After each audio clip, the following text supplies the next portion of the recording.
more bad government in Nigeria. Nigeria what? The only media that have been consistent speaking against the bad government and for the purpose for reformers. Nigeria what, yo?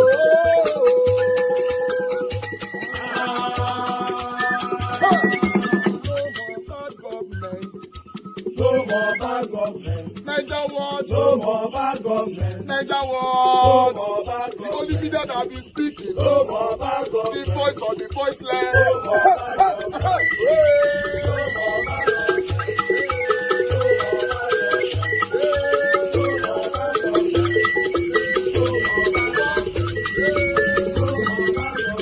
Niger what? No more bad government. For the poor. No more bad government. Niger what? No more bad government. Niger what media?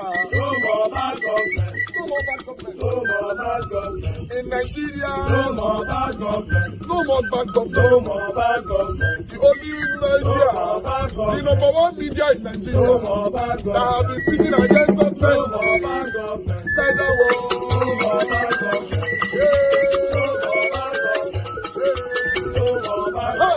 Niger what, yo? The voice of the voiceless. The voice of the voiceless.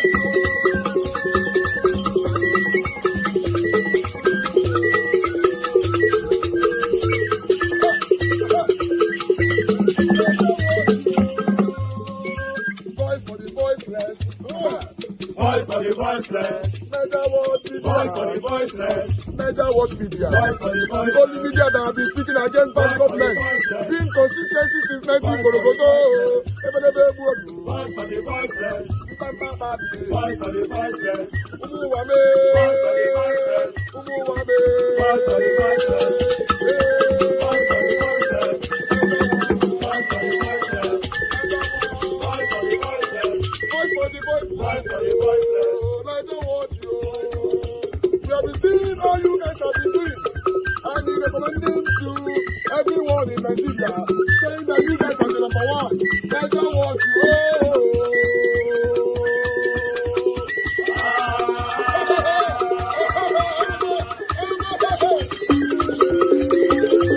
You said to me earlier you did. Yeah, but hang on.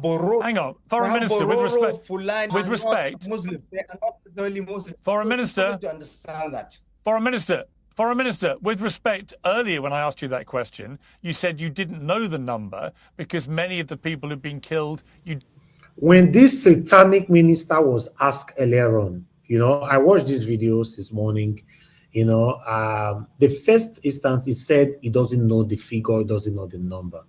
Then there are satanic people that don't write and send them for text. Then he's not saying on a national TV, a video that cannot be edited, a live program.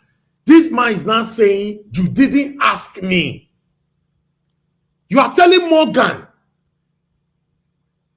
top class Morgan, on Censored TV, telling him that you didn't ask me. Just imagine that. This is the same propaganda or these guys have been possessing in Nigeria. This is what they have been doing to us in Nigeria. So he believes because they have soaked with the same satanism. He believes he can go to national TV with Morgan to say, no, you don't ask me.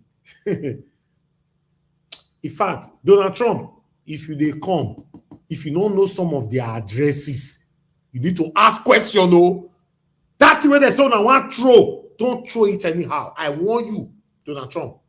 You need to ask locations, questions, where you go, they drop and they put. Because all these people, so they are part of the reason why we all are languishing away in this country. didn't know what religion they were. So which is it? Yes, so I am telling you, number killed when churches were attacked. I told you the number of the churches that were attacked. Now, how many Christians? You misunderstood my question. How many? I want to know. I want to know. Yes, but Foreign Minister, you have had United States senators like Ted Cruz saying publicly that at least 50,000 Christians have been murdered since 2009. If you're saying that number is wildly exaggerated, what is the number? I keep giving you the numbers, but clearly, you are not. You're not. You're giving me the numbers. Because you are satanic. You kept looking at the book or the text message that your satanic body sent to you. Simple. One of the looky eyes. It's not even sure what he's saying. How can you say that since 2019 till now or whatever, 176 Christians died? No 176,000, 176. In a national TV, foreign minister. We are not going anywhere in Nigeria. Every bit of our government is corrupt. Every corner, they are all corrupt. They are all. Nobody you can remove from them. Nobody. For the last 5 years. Zero. I'm getting paid zero for this. I have been speaking out against human rights. We could ask this satanic minister if they're not paying him to come here to lie to the whole world. He's accusing the innocent lady. Make una ask this satanic minister, how did this kind of person become a foreign minister in a country where we have a lot of educated Nigerians? How? What is happening? How did we get here? Violation. Listen, Pierce, as you can tell, he's not able to actually answer anything that I'm saying. All he does is just attack me and attack my credibility. So I think this shows the viewers exactly where the Nigerian government is going to keep on insisting that he has not heard the figures. So that's what she's trying to do. Start a war. They want to break up Nigeria the same way they broke up Sudan, and now they've run away. She's not talking about Sudan anymore. She's not talking about South Sudan. I actually have talked about Sudan in other episodes as well. For Sudan to be dismembered. This is what they do. What they try to do to Africa. Nigeria is the largest country on the African continent. It is the largest shock absorber to the African continent in terms of admitting migrants, in terms of freedom of religion. It's Africa's largest democracy. But people like you, who don't really care about the freedoms of either Christians or Muslims or Africans, will continue to agitate for the breakup of Nigeria, for war, the same way that it's happening in South Sudan, and you've kept mum because you've moved on. The reason that I know that you are working with the Islamic Republic of Iran is because the Islamic Republic puts out the same narrative about balkanization. That balkanization narrative is something that the Islamists constantly use. That Africans are losing their lives. To you, it's just another black country to be broken up. You don't care who dies. Your hands are the one that's covered in blood, not mine. But we've seen you. Not mine. I'm not denying the Christian genocide, but you are. It's not going to happen to Nigeria. Shame on you. Move on to your next project. Move on to your next, your disgrace. Your disgrace to the Canadian nation. I'm shocked that you say that you actually practice as a politician in Canada. Move on to the next episode. Leave us alone. Well, I'm going to leave it there. Thank you both very much indeed for joining me. Thanks for having me, Pierce. Thank you. Today's show is sponsored by OneSkin, which can help all of us look. This is shocking. This is shocking. No, we need help. I'm telling you, we need help in Nigeria. We need help. Because the way it looks like, if this proposed help, planned help, from Donald Trump did not happen, we are captured forever with this kind of people. Are you aware, as we speak, Tinubu is not even in Nigeria? We're in big trouble. Big trouble. But I'd like us to listen to what Nigerians have to say. Rubbishly. Everything for this country just go rubbishly. I say we will not get leader. See, this is to Nigeria Security Agency, police, EFCC, NDLA. I swear on my life, my name is Shuze Tobeshku Jompo. I'm saying this with my full chest. If you come for me wait down for my ass peacefully, they watch my Netflix, or you come for anybody that is Nigerian, that is very peaceful, that's not a nuisance to the society, that has not killed anybody, that has not stolen any public funds that you can trace, and you want to make any illegal arrest around me, just prepare your gun, get all your bullets ready. that day night will be my last day for this earth. Make una make sure say una shoot me because that day I no go allow anything. I go ginger una. Without go ginger una, I no go like am. And at this thing I want for every Nigerian mind say because me will not get affected by this bandit thing. I can't see the fear police for year different inside my town. Country just they go rubbishly. Presidents we get country, we they in charge of country, they travel like saying an artist. They say your country not they safe if they travel. Senate president open man just say there's always a crime in society. Now this kind of crime with people that they go church go kill people. Where they go church go see old woman they run for her life. They just say they talk about country, they talk about country. Nobody feel they travel through road again. People will get airports, will get plane, they increase flight tickets, they make life difficult for everybody. So because everybody see they use road not they safe. Now what I mean? Everything an advantage for now. People when they do all this, when they watch all these things, when they see them online, when they go for all those, like deport all the police, carry everybody go fight this war. Make they leave us with the town alone. Sure. Now not if they do anything, not if they protect us. Now person will come online, come talk. Now that one will be fine. Doctor say DSS. If you talk about the president, DSS go. Now DSS now jobless pass for this full country. People are dying. The ones who be influencers and celebrities, they don't want pull mats because why? They don't want to lose favor from somebody. They don't want to lose any favor. Say, oh, this person not give me advert again. Are they God? All of them they wash. This country is scattered. The TV channels, all these news outlets for Nigeria, they are useless. When I go they busy, they interview that man where they speak for terrorists because now they find trend. But that pastor where the war zone now, never interview once. But see, white man don't interview the man. White person, people with their abroad don't interview him. But on TV channels, all on news outlets, rubbish, compromised by politics. Any smart who don't see Gumi, I've been a Gunimi, you don't they talk rubbish online because now they give them platform.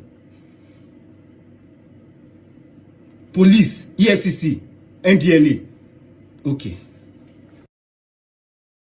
This message is for my president. President Tinubu, I think it is time for you to resign now. How do you feel comfortable being president over a failed nation? How do you feel comfortable being president over kidnapping, over genocide, over losing? We are losing our gallant soldiers. How do you feel, president, over failing democracy? How do you feel being president over failing judiciary? President Tinubu, if you genuinely love Nigeria, it is time for you to resign now. President Tinubu, resign honorably now. You are not capable enough to rule our nation at this junction. Things are getting bad. Our children are getting kidnapped. People are dying every day. No hospitals, no good roads. Poverty everywhere, hardship everywhere. President Tinubu, I beg you, please, it is time for you to go. It is time for you to relax. You have done your bit. Allow young people to come in and fix this nation. This nation cannot sink under your watch. How can they kidnap children, girls? Nobody is really even talking about it. Nobody is making move. You now have soldier, a cancer in Wike, destroying our democracy under your watch. President Tinubu, our democracy has gone cuckoo. Our democracy has gone gaga under your watch. President Tinubu, it is time for you to resign now. It is time for you to resign now. How do you feel comfortable being president over poverty, multidimensional poverty? Common malaria and typhoid are taking thousands per day. Kidnappers are taking their own. Genocide are taking their own. Democracy is dying. Our judiciary are now singing. They are standing on your mandate. The Minister of Defense is Look at that old woman trying to run for her life. And you guys say it's not a Christian genocide? The president of Nigeria is Muslim. The vice president is Muslim. The minister of defense is Muslim. The national security advisor is Muslim. The minister of foreign affairs is Muslim. The minister of state of defense is Muslim. And this is happening in Nigeria. Nigeria is not a Muslim country. Nigeria is a secular state, and we have freedom to religion. Some people in the media say Christians are fabricating these stories. Are you mad? Nicki Minaj yesterday gave a speech at the UN, and she called it what it was. It was a Christian massacre, Christian genocide. And guess what? Some Nigerian Islamic Twitter influencers were so angry and annoyed at the fact that she called it a Christian genocide. A young student, Deborah, was killed a few years ago because she blasphemed against the Prophet. Now, guess what? 52 Muslim lawyers defended her killers. And out of the 52, 34 were sons. Sons are the highest level of legal practitioners in Nigeria, senior advocates of Nigeria. 34 Muslim sons were defending the right to kill people in the name of blasphemy. And you tell me that this is not persecution against Christians? It's not a genocide. Christians are overreacting. Trump is just buying into propaganda. If you have to kill for your God, you don't have a God. If you have to fight for your God, you don't have a God. If you have to terrorize anyone for your God, you freaking do not have a God. And at this point, I just want to plead with the government of Nigeria. If you've decided to be useless and not care about the affairs of Christians in the north, make it legal that Christians can carry firearms. If you cannot protect Christians, at least give them the provision to protect themselves. You don't want the US to help? You say, oh, they want to come and take our oil. What nonsense oil that is not even benefiting the average Nigerian? You don't want to protect Nigerian Christians? You don't even recognize that there's a Christian genocide? You call the potential American involvement in this propaganda. They just want to take our mineral resources. But you're not doing anything. So at this point, give Nigerian Christians a northern President of CAN, Christian Association of Nigeria President, Most Reverend Daniel Chukwudumebi Oko. I tell God, beg you Nigerians, help me tag every religious leader you know. Make the message get to CAN. CAN, our dear fathers in the Lord and religious leadership. What exactly is CAN waiting for to declare another peaceful protest or prayer walk the same way they declare under Jonathan administration? In the wake of all of this barbaric killing of worshippers in their places of worship, what exactly it not go bad if CAN declare, say, on Sunday, every Christian should come out putting on black? We have had usual services enough. To put out black and come out and make a statement and say stop the killing and call on international attention. Make the videos of the incidents where happened for Kwara, they should be played across all our multimedia houses. Let graphic designers begin to put up graphics on stopping the killing.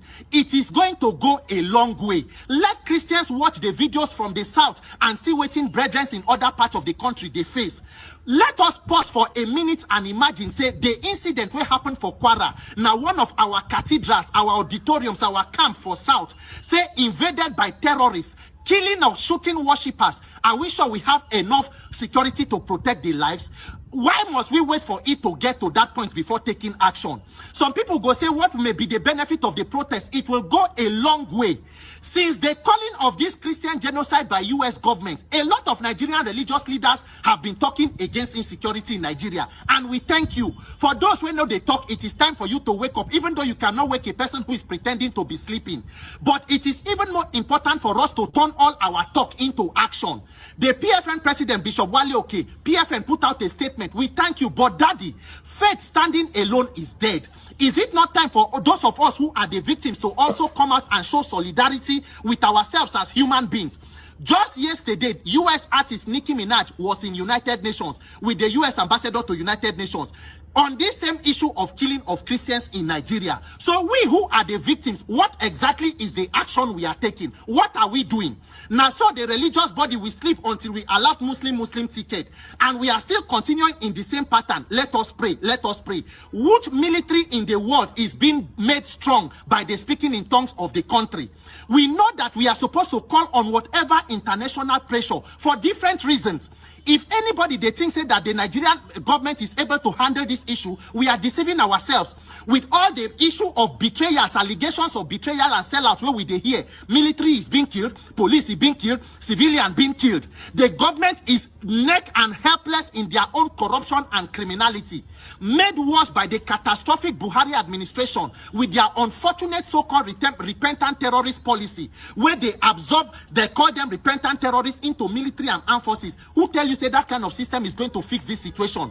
So whatever is the international pressure that you need to put a spotlight on it, it is welcome, and it is our responsibility to do so, not to keep quiet. Let us not be holding the same regular, so we go church, we go dance, we go wear clothes, do praise and worship, everybody go. Then we continue to pray for Nigeria. Why are we making God look like a liar? Why are we deceiving ourselves? For how long will we continue in the prayers? For 65 years since independence, we don't pray our way into becoming the world headquarters of extreme and multidimensional poverty. We prayed our way into becoming the third most terrorized country in the world. Pray our way into unemployment and underemployment. Pray our way into inflation. Pray dollar into almost reaching 1,500 naira. What exactly is going on? It's one of two things. It is either God is a liar or we are liars. God forbid that God will be a liar. The God thyself cannot lie. What he says he will do, he has done. The same way David inquired of the Lord, say, should I pursue and overtake? God said, pursue, overtake, you will recover all. Until we move from the phase of inquiry into pursuing and overtaking into government to build institutions and systems that work, we are all victims. We cannot be calling on God to come and make decisions he has outsourced to man to make. Whatever we make in this world as a society is up to us. He has made us gods, we sons of the Most High God. Look at the Saudi crown princes in America trying to write a military deal to procure fighter jets to help their own military and their armed forces. We want to fight insurgency and terrorism with prayer bullets. Why are we not trying to see? Even ministry is not run with prayers alone. Even no matter how anointed you are, you still need the wisdom and strategic leadership. That is why you can be anointed and still fail in ministry without wisdom to lead. So our dear religious leaders, we must put our faith into action. It not go bad if all of us as Christians, I am a Christian, I don't want Christians to be killed, I don't want Muslims to be killed. If Muslims are also victims, everybody should join into the protest. Let all victims come together, because anybody who is against taking out terrorists is a terrorist. So at this point, it not go bad if every plenary of National Assembly, those who are in Abuja, make we gather for National Assembly, those who are in the state, gather in the state houses of assembly, even if it is once a month, to put a spotlight on this issue. Let human beings not die without any action being taken. Look at the lives of persons. The women in this video, they can be anybody's mother, they can be anybody. People go to places of worship and are struggling like this to protect their lives. Nigerian religious leaders, Sunday, it should not be another service. Declare a prayer walk, declare a protest the same way you did under Jonathan, because the situation is even worse today than it was. President Trump, he get many things where they head now, but President Venezuela, Gaza, Ukraine, Russia, Taiwan. This one where don't put spotlight on Nigerians, those will be the victims. You must also help yourself to increase the pressure. Look at the killings where happen. President of Nigeria don't travel, go on another foreign trip, because Ori Buruku ni won sheu. Ori Buruku night government they do. So if we who are the victims do not take action, who will take the action for us? As Catholic, we they do Nigeria for prayer for Nigeria in distress. More than 25 years ago when I was a child, 25 years later, the country is in more distress than it was when we started the prayers. Let us stop making God a liar. Let us stop mocking God. Everything that pertains to life and godliness has been given to us. It is up to us to fix this country through our own action. Tag every religious leader that you know.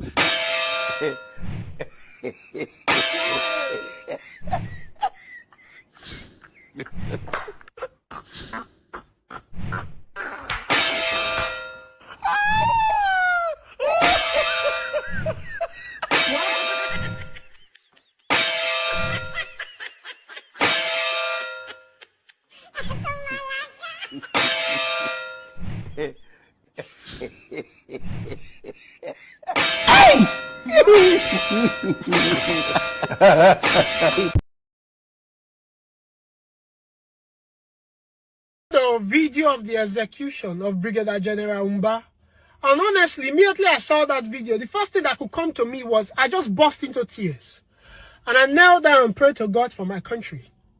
Now, before I say anything about that video, firstly to the federal government and to the Ministry of Defense, by all means, we have to take that video off social media, off the media, by all means. That's not a honorable way for any soldier to die.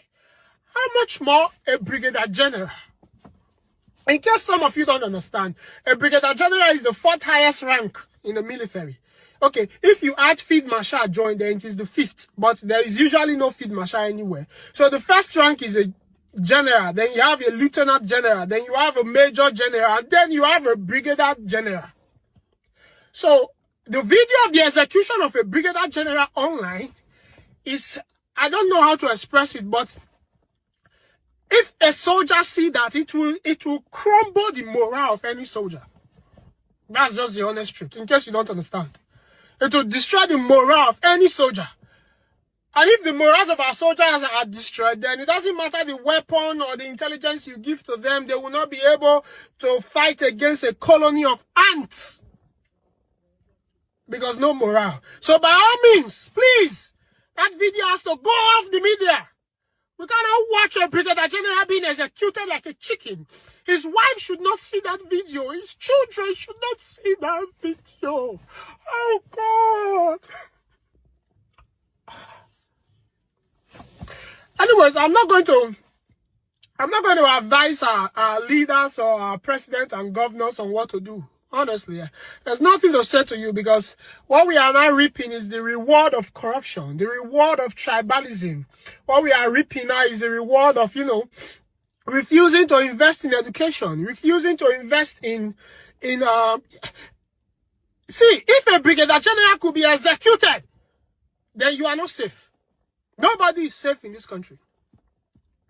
It's not a situation we should take lightly. If a brigadier general can be executed and the footage is released on the media, then nobody is safe. Even the president is not safe. The governor is not safe. You that is in your house, you are not safe. It's so sad what our country has turned into. This is the reward of the corruption. This is the consequences. Refusing to invest in it, because all these things cause the terrorism. All these things. And I don't even want to go to the depth of I was executed, because apparently I heard I've not investigated properly, but the little investigation I've done, they were ambushed by terrorists, by ISWAP, and they managed to escape, and then he sent his coordinates or wherever he was to, his base. And before his base could come, terrorists don't reach there. So is it that they intercept the signal, or is it that there's a more? It's possible there should be a more in the military. Is it that there's a more that could send ISWAP his coordinates or his location, and then they got to him before his base could get to him, and then the next thing is an execution of a brigadier general.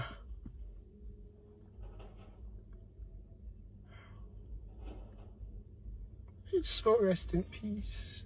May so rest in peace.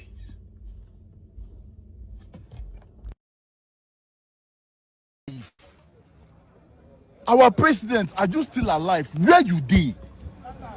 Sir, I want to ask you a question. Why don't you want to address what is happening in Nigeria? Sir, your silence is making us think you have a hand in what is happening. Sir, why don't you want to come out and face this problem to the end and face it for us? This was not what you promised us before you went to the office, sir. Sir, you told us you would protect us. Security will be in Nigeria, you told us, sir. Sir, what is happening? Our president, what is happening? Ever since I heard the news of what is happening in Kwara State, I've not slept. These are our brothers and sisters, our mothers. They buy them anyhow, sir. What is happening? Since we entered this tenure, it has been one problem to another, sir. I don't want to talk much, but this is my letter to you, Mr. President. There is a problem in Nigeria. Nigeria is a country where problems every blessed day from beginning to the end.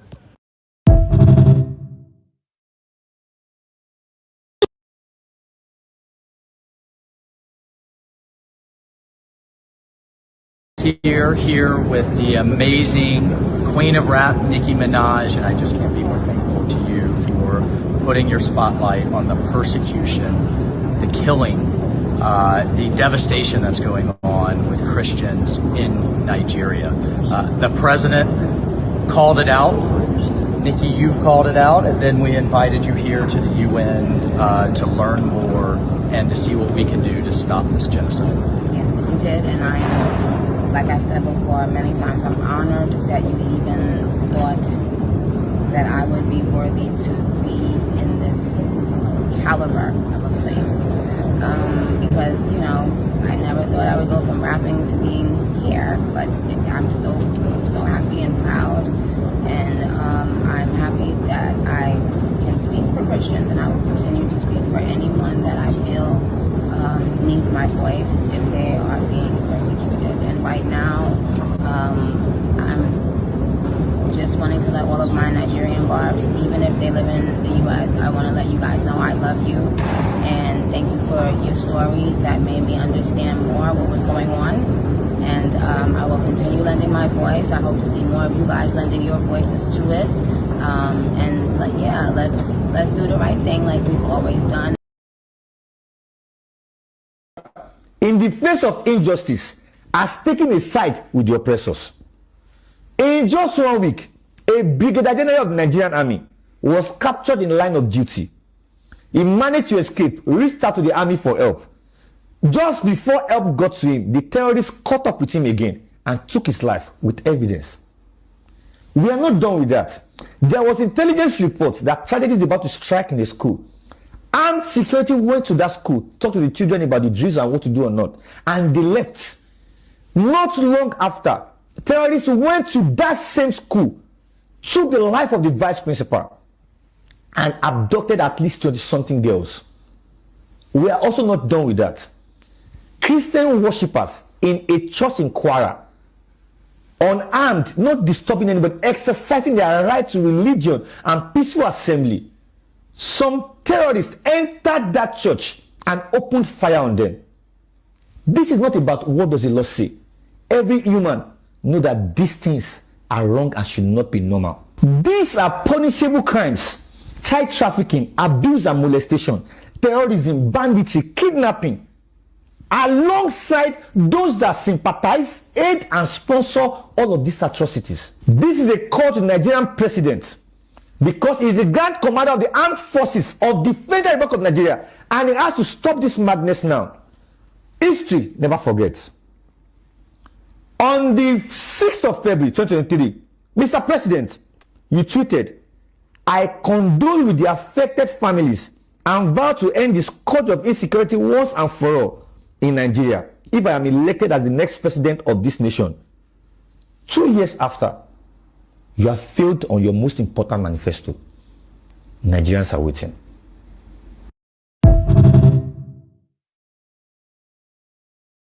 Nigeria, it is time to come out for protests. From next Sunday, wear black to church. Wear black to church. Wear black to church. He's already in Kwara. Very soon it will get to Southwest. It's coming home. It's coming to you. Not it was CAC. They don't reach Redeem. It is coming home close to you now. All the Christians, you go to church on Sunday, wear black. All of this should be on black. Black, black, black. And we must plan a massive protest from first week in December. I will be home. Oh, we must plan a massive protest. No. This cleanings is too much. It is evident that prayer alone cannot do it. Prayer alone cannot do it. Stop deceiving yourself. Prayer cannot do it alone. Prayer cannot do it alone. Let's protest. Let's tell the government to do something. Peaceful protest is our right. All the Christians in Nigeria, it is time to wear your black. Your prayer alone, your fasting alone cannot do this matter. Your fasting alone cannot do this matter. Let's come out. Let's say enough is enough. Let's say enough is enough. We can't continue like this. Prayer alone could drop out in UK, Europe, America, and other advanced countries is better than a professor in Nigeria. A professor in Nigeria that is suffering, smiling, can't stand up for his rights. But he has read all the books in the world, but he cannot practicalize it. So a secondary school dropout in Europe, UK, America, and other advanced countries is better than a mumu professor that does not know his rights in Nigeria. A billionaire, rich man like me, standing and sticking my neck out for you. Millions of you that you are jobless, that they are buying you, now ganged up. I say, it's on Colos, he no get brain, is this, is that. Oh, who they suffer. No be you now. Even my grandchildren are living a quality life. Now you na get wahala. No be me. She be na me say, make I go fight for you now. Now you know they suffer. For me and my generation or generation, they can't count them as Nigeria. I'm the last generation of Nigeria. So abuse me as much as you want. I understand that they have removed the sense in your brain. Now Koroba dey there. Continue serving your slave masters. At the end of the day, now you now go suffer. Okay? In Nigeria is that the state, which should be the richest state in Africa, has millions of its, 10 scores of millions of its people living in poverty and underdevelopment, when its mineral wealth, its oil wealth, gas wealth is so gigantic. Everybody in Nigeria should be a millionaire, everybody. So why are they not? They are not because the successive regimes that have ruled in Abuja have been corrupt criminals, and none more so than the aged kleptocrat Tinubu, who is currently sitting there now, having his country threatened by a tin pot President Donald Trump, on the basis that this Boko Haram has not been finished. Why has it not been finished? A state as mighty as Nigeria ought to have been able to crush these ISIS, Al-Qaeda forces that murder at will in Nigeria, Muslims and Christians, long, long ago. If Nigeria had a proper state, a proper government, it would have been able to crush these insurgents, and everybody in Nigeria would have a far better life than they currently have, and therefore there would be no water for these fish, these toxic fish of these extremist organizations to swim in.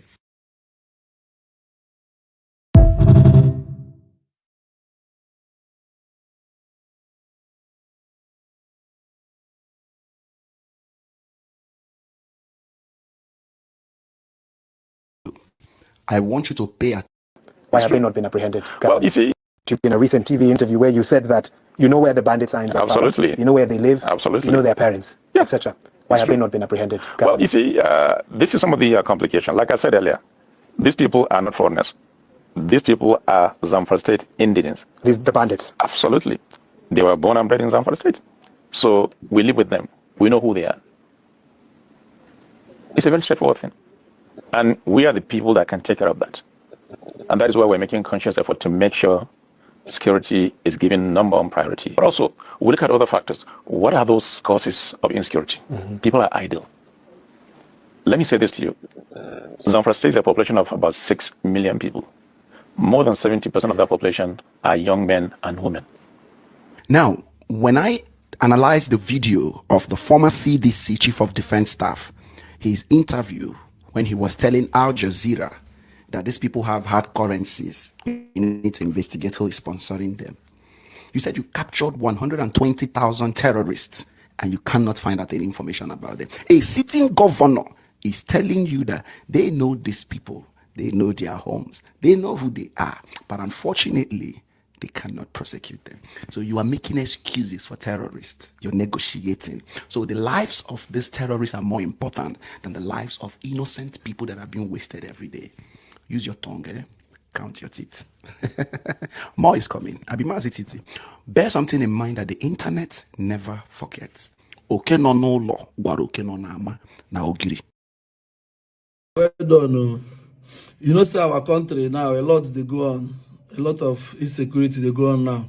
Banditry and terrorism. So now any idea where you get, where you feel say go make things work, you come out talk am. And now waiting me I won't do.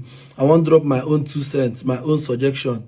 Now we be say this thing they go on, our military personnel, they go need more people and more resources. Now I ask federal government if they go fit merge EFCC with our army, because now you our EFCC now waiting they go now to go they pursue Yahoo boys, and now no be Yahoo boys be our problem. I know they encourage scam, but for now we need them in the field. If they go match them with Nigerian army, even if now for 3 months, may they help. They don't already know how to bust doors for midnight, so that for midnight they go enter all these bandits their camp, bust their door, capture them. Even they even teach Nigerian army how to bust, because they used to bust it.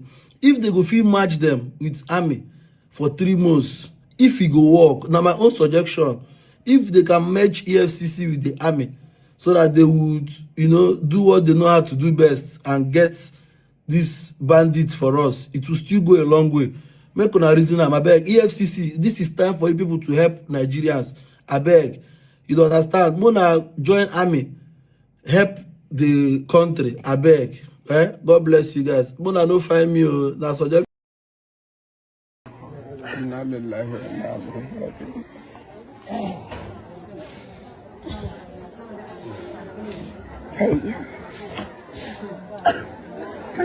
Kaje Abuja kai kwance.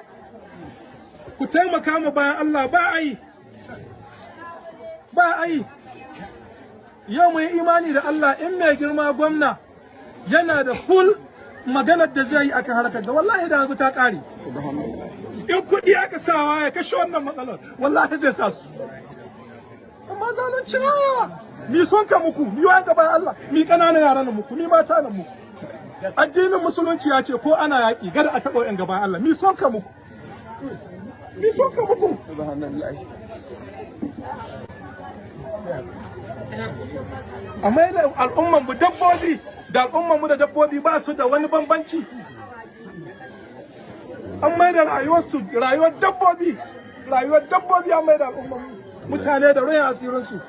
Ka ga mace guda tana ka same ta da akuya 10, ka same ta da shanu, ka same ta da nomanta. In mutane ƴan uwansu na je ganin gida, a je ƙauyuka a da mutane ka dawowa da alheri, in ka je daga ƙauye ka zo daga birni ganin gida. Amma an mai da mutane talakawa, an kaga mana talauci na zalunci. To duk wanda aka sa hannu ya taimaka mana ga lamarin ga bai taimaka mana ba, Allah ka isa muna. Amin. Duk wanda aka sa hannu, duk matsayi ne, duk makami ne, ya ka taimaka mana ga wannan ba Allah ka isa muna.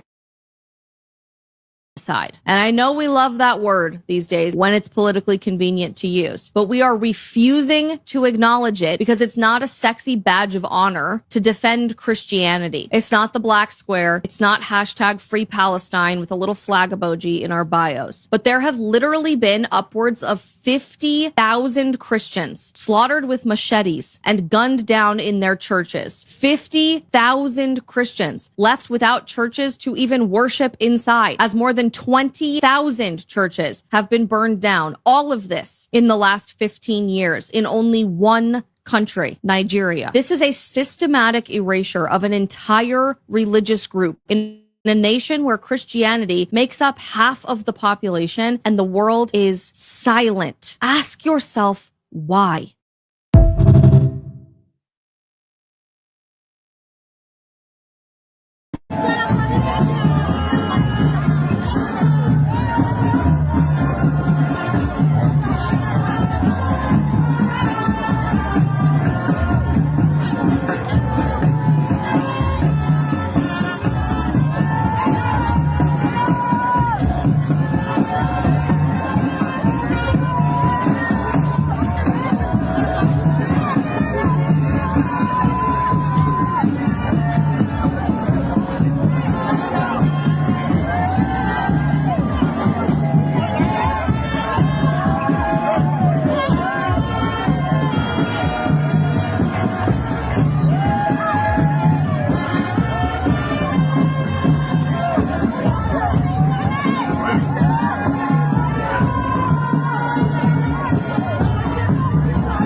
morning that our beloved country, Nigeria, is becoming a valley of death. Mr. President, I am more disturbed this morning that day after day, weeks after weeks, month after month, we are talking about the same level and magnitude of insecurity in a country where we are spending so much on security architecture. Mr. President, this is becoming customary, this is becoming ritualistic, it is becoming a pattern. And I cannot understand why day in, day out, we will continue to complain about the same thing. And we have not seen a decisive, purposeful, coordinated, organized approach to curtailing, ameliorating, and palliating these problems. Mr. President, I am not happy because the federal government is talking about the economy. If we revive the economy, for who are we reviving the economy for? For people that are dying or for the dead? Mr. President, we must reprioritize, we must reorganize our priorities.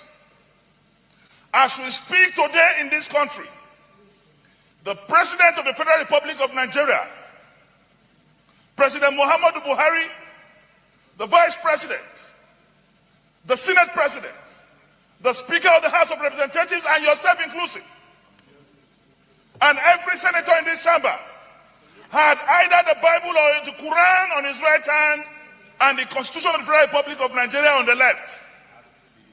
And we all swore before men and God to defend that Constitution. And the most potent part of that Constitution states that the security and the welfare of the people shall be the primary purpose of government. Today, Mr. President, there is no security, not to talk of welfare. And you need to be alive to even enjoy welfare. I think we should take these things beyond the rhetorics of presentation on a daily basis. We are behaving as if we have kerosene flowing through our veins and not blood. We, most elites in this country, from the president to the least appointed, are protected by police and mobile police and even the army.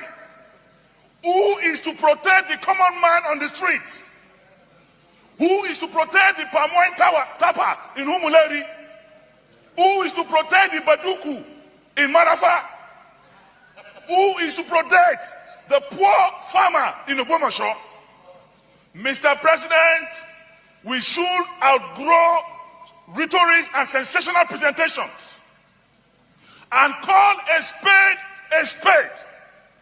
The President of the Federal Republic of Nigeria must show capacity as the Commander-in-Chief of the Armed Forces. And if we need international support, we should say so on time. If we need international collaboration, we should do so on time. And we should not just be concentrating on creating funds for the army and the other military without looking at the police. Intelligence gathering in this country is dead. Events will happen, there will be signals that they will happen, and they will happen, and there will be no remedy. Mr. President, before the masses begin to chase us, before they begin to destroy our vehicles and our homes, I think it is time we act and make hay while the sun shines. You, the leadership of the Senate, I am advising and suggesting that you move and see the president. Let the president understand the magnitude and intensity of what is happening. We want to see a working security program. We want to see a decisive, pragmatic approach to this problem. We cannot just continue to have sensations on pages of newspaper and we are not seeing actions on ground. People are dying. Thank you, Mr. President. All right, guys. Good morning, good afternoon, good evening to every one of you right there. Thanks for your time with us today. Today is Wednesday, 19th November, 2025. It's a very sad one to know that this is where we find ourselves. To be honest, those of us that have privileges by God's grace, I think it's time for us to move out of this country because I'm not even sure what is going to happen anytime soon in this country. It's not working. The killings is just piling up and they are coming closer to almost everybody right now. Dino Melaye, when he made that statement at that time, some of us Nigerians, cowards, we insulted him. Instead of us, because I've said it so many times on my platform, let's focus on the message and leave the messenger alone. No, some people say they're deaf and dumb, they will never hear. They will focus on the messenger. You know, but look, what Dino said then, I wish they listened at that time. Maybe what is happening today wouldn't have been happening. But many Nigerians, I can testify, they criticize this man heavily that time. Say, wait till this one they talk. Wait till this one they talk. This one where they drive different kind of cars. This one where they did that. You that is corrupt. You that is, that's the stupidity in us. Focus on the message and leave the messenger alone. No, Nigerians will never. We are easily carried away by rubbish. But look where we find ourselves today. Look how they massacred those people inside the church yesterday. Look at the army camp were also attacked today. I saw a video where many of them were in the hospital. Some of them died. You know, a lot is happening right now in Nigeria. A lot is happening. You know, just hold on. Let me finish, sir. Go ahead. I wanted you to play Dr. Jonathan submission yesterday. Maybe later. We've played lots of video today already. You know, we can talk about it without not playing. If you know it, please talk about it when it gets to your turn, my brother. You know, look where we find ourselves now in Nigeria. I come here every day. I speak every day. Some people think that I'm jobless. I don't know what I'm doing. For this guy to be on air every day, maybe he doesn't have other stuff to do. Because you are too used to other Nigerians talking about rubbish. You are too used to other Nigerians sitting in their comfort zone and speaking on what is affecting us. You are too used to watching rubbish on social media. That's why you look down on people like us that come out to speak truth to power. I and my wonderful panelists, callers and commenters. But look where we find ourselves. Because these people that have been buried every day, they are not part of a family, they are not your family members, they are not your friends, they are not your wife or girlfriend or man friend or whatever you call it. At the moment, it not concern you. Until it happens, say now your mama they buy. Maybe that time will come concern you. Or now your papa, your wife, your husband, your child. Maybe that time will concern you. But as we speak right now, a lot of people are crying because they've lost family members. My people, it's very sad. The best that I can do is what I'm doing right now. Even upon what is still currently going on right now in Nigeria, Nigerians are still carried away. Go on social media, like I've said so many times, because I talk with fact. When we finish this broadcast later on, just stroll across Instagram, TikTok, or Facebook and see the nonsense Nigerians are embarking on social media. Many of them are not even aware that massacre happened yesterday in church. Yes, I can testify because I discussed with some people today. They are not even aware. It happened where that one for happen. So it's crazy. It's really, really crazy, man. I want us to start talking. Good morning, good afternoon, good evening to every one of you. Mother of Mommy Diaspora, thank you very much, my lovely mother. I appreciate you for all that you do. Thanks for always being there for us. Thank you, Abu Aziz. God bless you, my brother. I appreciate you always. Thank you, Mother Peggy Monday. Thanks for the super chat as well. And good evening to you, Kiss Logerahi. Thank you very much for the super chat. And good evening to you, George Blue Shell, and many, many others there. Lady Eugenia, Mother Peggy Monday, Mr. Wale. That God bless all of you now. Here, Mike Kyombari, my people, a lot of you have commented. We are currently at 790 comments. I cannot measure all names, but I want us to move on because I also want on the comment on the phone already. Mr. Chimize, I'm only giving people two minutes today. Everybody should work on your 2 minutes on the phone. Talk to us. I'm good evening to you. That was the breeze. I'm not. I could You have 2 minutes, sir. Just go ahead. I will cut anybody off after 2 minutes. The screen is full. If I were you, just go ahead. Thank you. So, Mommy Nasra, thank you so much. In fact, I'm not happy. I'm bleeding here. See, all these things are happening. It's not, see, let us stop deceiving ourselves. We pray. Someone with the AK-47, can you say, I cover you, blood of Jesus? That person will just call you down. And we say, pray. Let us like our own God too. What is happening? Whatever you may be right away, you see something that's happening, the killing. After these idiotic people, these festivals of politicians, all of them will say, nice killings of Christians. Die, I will buy all of you. You will die, you will buy these people die. I tell you, all of you, you guys are very bad. The army of Nigeria, you guys to wake up. I say, military of Nigeria, wake up and take over Nigeria. Take over the government. I'm not for this thing. They're hoolies. What are we doing? They are out. Do what we want to do. Take even 1 year. It takes you 1 year to govern Nigeria. Military, take over. What are we saying? Oh, if the military come over, we'll do this. Let them come. What are we saying? It's enough for this killing. All right, thank you. Thank you, sir. Thank you, sir. Thank you very much. God bless you. All right. Any caller, please quickly call in now. You have only 2 minutes. If I move on to the panelists, you might not be able to speak on this matter today. Just call in now and do your straight 2 minutes. Thank you very much, everyone, right there. I'm gonna go bless you now. Mother Deborah, you were calling in. I would like you to quickly talk to us. Guys, help us to press on the like button, help us to share. As a sad moment, this is where we find ourselves, especially when you know what is wrong, you continue to support what is wrong. This is where we find ourselves. Mother Deborah, thank you very much, man. Good evening to you. Please talk to us. You have only 2 minutes. Just go straight to the point, madam. 2 minutes. Thank you. Good evening to everyone. It's just a very sad situation, honestly. I couldn't even comprehend watching some of what is going on. But the most annoying thing is that you still see the same Christians in Nigeria that, okay, look at what happened in the church yesterday. Was it yesterday or so?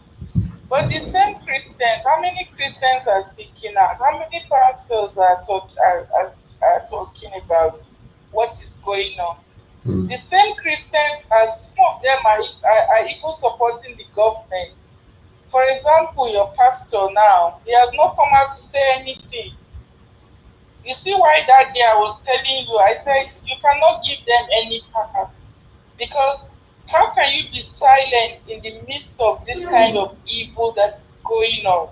If you are not, if you yourself, you are not, I don't even know how to say it. If you are not complicit or you are not a part of, at least you are trying to cover up for the government.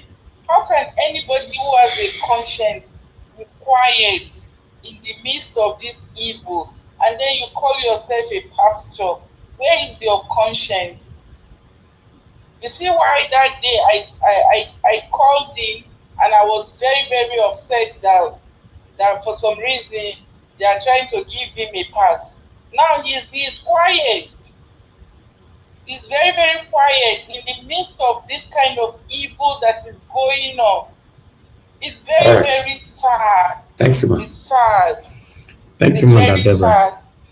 Thank you very much. Right, God bless you, so ma'am. much, Mr. Elvis. Yes, ma'am. Thank you, sir. Thank you, ma'am.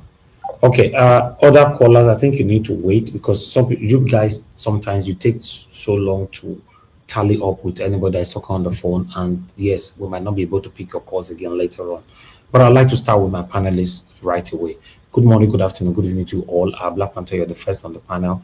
I'd like you to talk to us. Good evening to you. Thank you, Nigeria Watch. I hope I have my more hours, Abby. Minutes. You have 15 minutes. Thank you. Thank you, my brother. My brother. You are strong. You are not weak. You are not under pressure. Please, don't put yourself under pressure. What we need to be doing now is to understand the situation. If we put ourselves under pressure, we will not understand the situation we are in. And therefore, it will multiply. It has a multiplying effect on the average people listening to you. I want to greet everyone in the studio. May God bless every freedom fighter, believers of humanity. People who believe, everybody, no matter where you come from, we are one before God. I want to greet you all. I want to greet mommy in diaspora. May God bless you, mommy. It is pain, but we cannot allow the pressure to weigh us down because we are more or less in it. Many Nigerians don't know what is happening now, but we are calling, we are talking in the airspace so that they will understand. Thank you, mommy. May God bless you. I want to thank all the viewers. As we are listening, this is not a time to come and attack this one. They attack this one, attack that one, saying, "Oh, yeah, you get your fight from that." It not be the time. Oh, if you do that, information is wealth. If you do that, you don't have it. You put yourself on a pressure that even before they say kaput, you are in the hospital. Listen carefully and go and investigate and read so that you understand the situation we are in now. One, Nigeria is not a country. I have told you people for a long time. That is why you see the infantry in a particular section of the country will say, yes, I am this. I own your father's land. Where you build your own house, your father built house, he will tell you that, and nobody's arrested. A man will tell you that is human like you and us. He will say, I value my cow more than humanity. And people will just leave him like that. An ordinary soldier died. Nigeria lived. Nigeria president travel. Citizen buy. Nigeria president travel. A general, a brigadier general, the one that controls the battalion in the field, that holds a weapon in his hand, and anytime he wants to follow them, he follows them to boost the morale of the soldiers.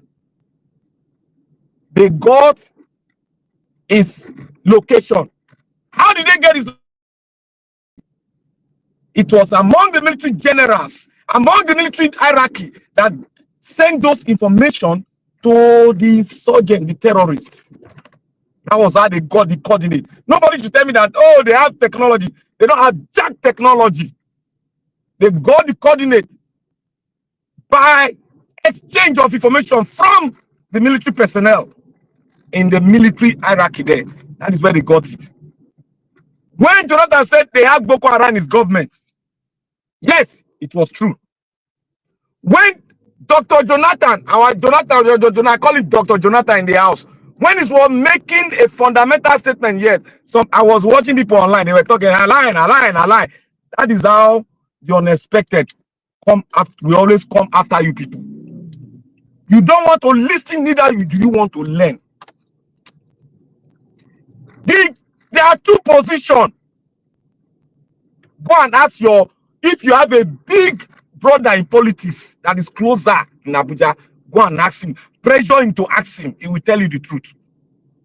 We have the president and the commander-in-chief. They are two separate offices. And the reason why we support Jonathan is this. And I went to make call, but they were deviating, but they were painting, but they're trying to deviate. They say, no, I know what they are trying. They're trying to not to send information wrongly out. These are military people. Now, you have one particular tribe that is always at the top, at the hierarchy of the military stratas. Defense, it is Fulani. Command, it is Fulani. Custom, it is Fulani. Everything that we hold the security of this nation, they are always putting it in the hands of Fulani. Jonathan, it was in their hand. And the last one, it was in their hand. This one again, it's in their hand.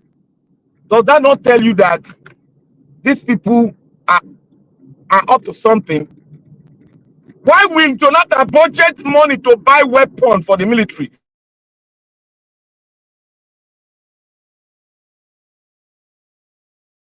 The moment he has the guts to carry the money that does not belong to him, and he started sharing the money.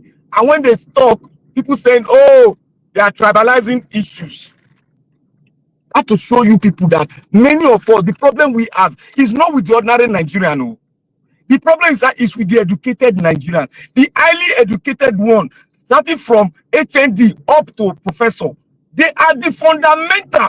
Listen to me. They are the fundamental problem we have. The reason why I say it's this: the ability to critically analyze issue, and two, the ability to stick to the truth.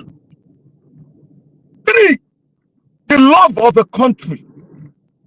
They don't have it. They've sold it. They sold it to the Fulani. That is what all of them are doing. Look at your pastors. My sister that called yesterday. May God bless you. I'm not very good with names much. May God, you know yourself. That argued it out with Nigeria Watch on set. May God bless you, madam. You understand the issues. The pastors are corporate to this issue. Anybody that will tell you that Nigeria is a country is a corporate to this issue entity.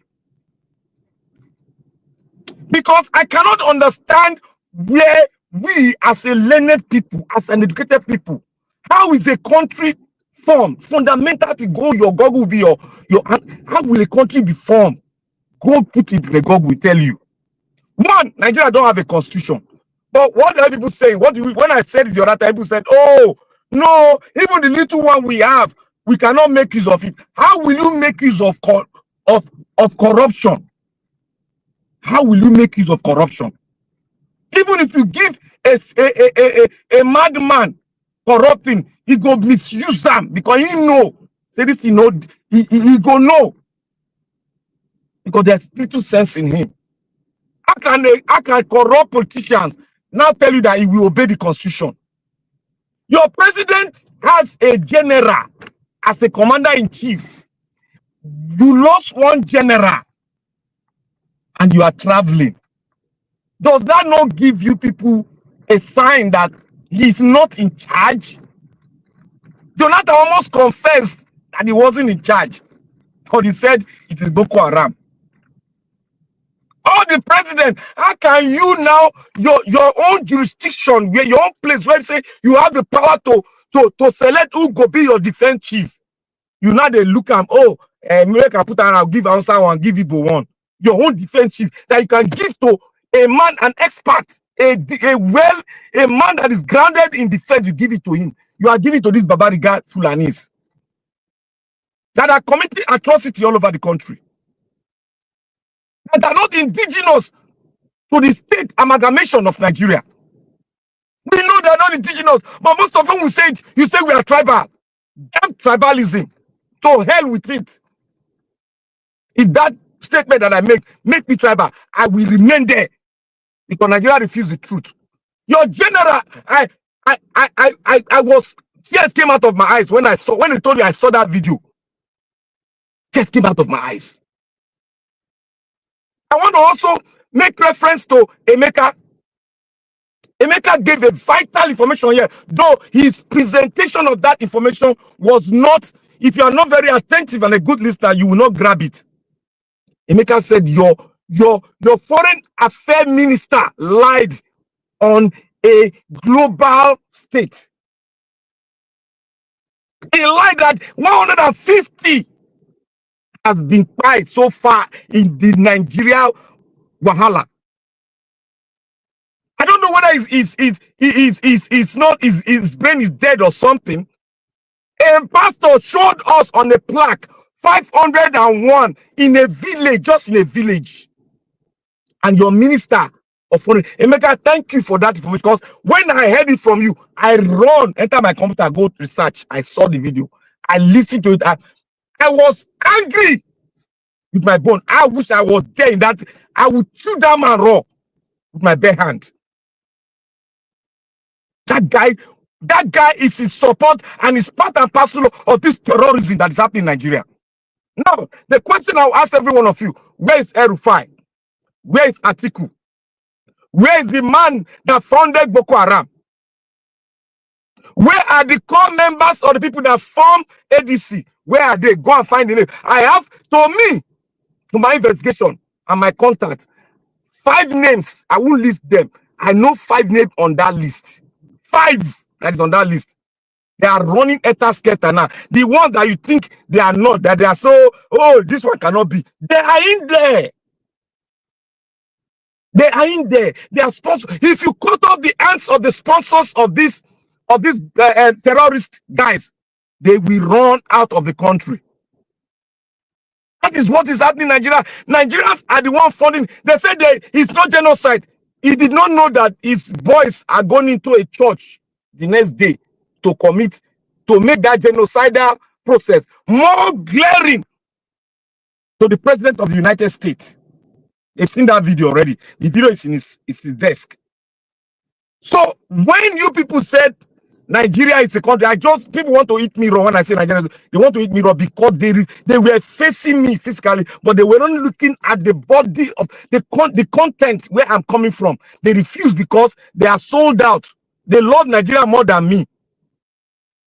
The amalgamation ended, but nobody focused on it. Everybody want Nigeria. They want a country, but you don't have a country. Somebody came here to Nigeria and said, we need more army instead of technology. How can you fight a group that has spread all over the north with bringing more soldiers?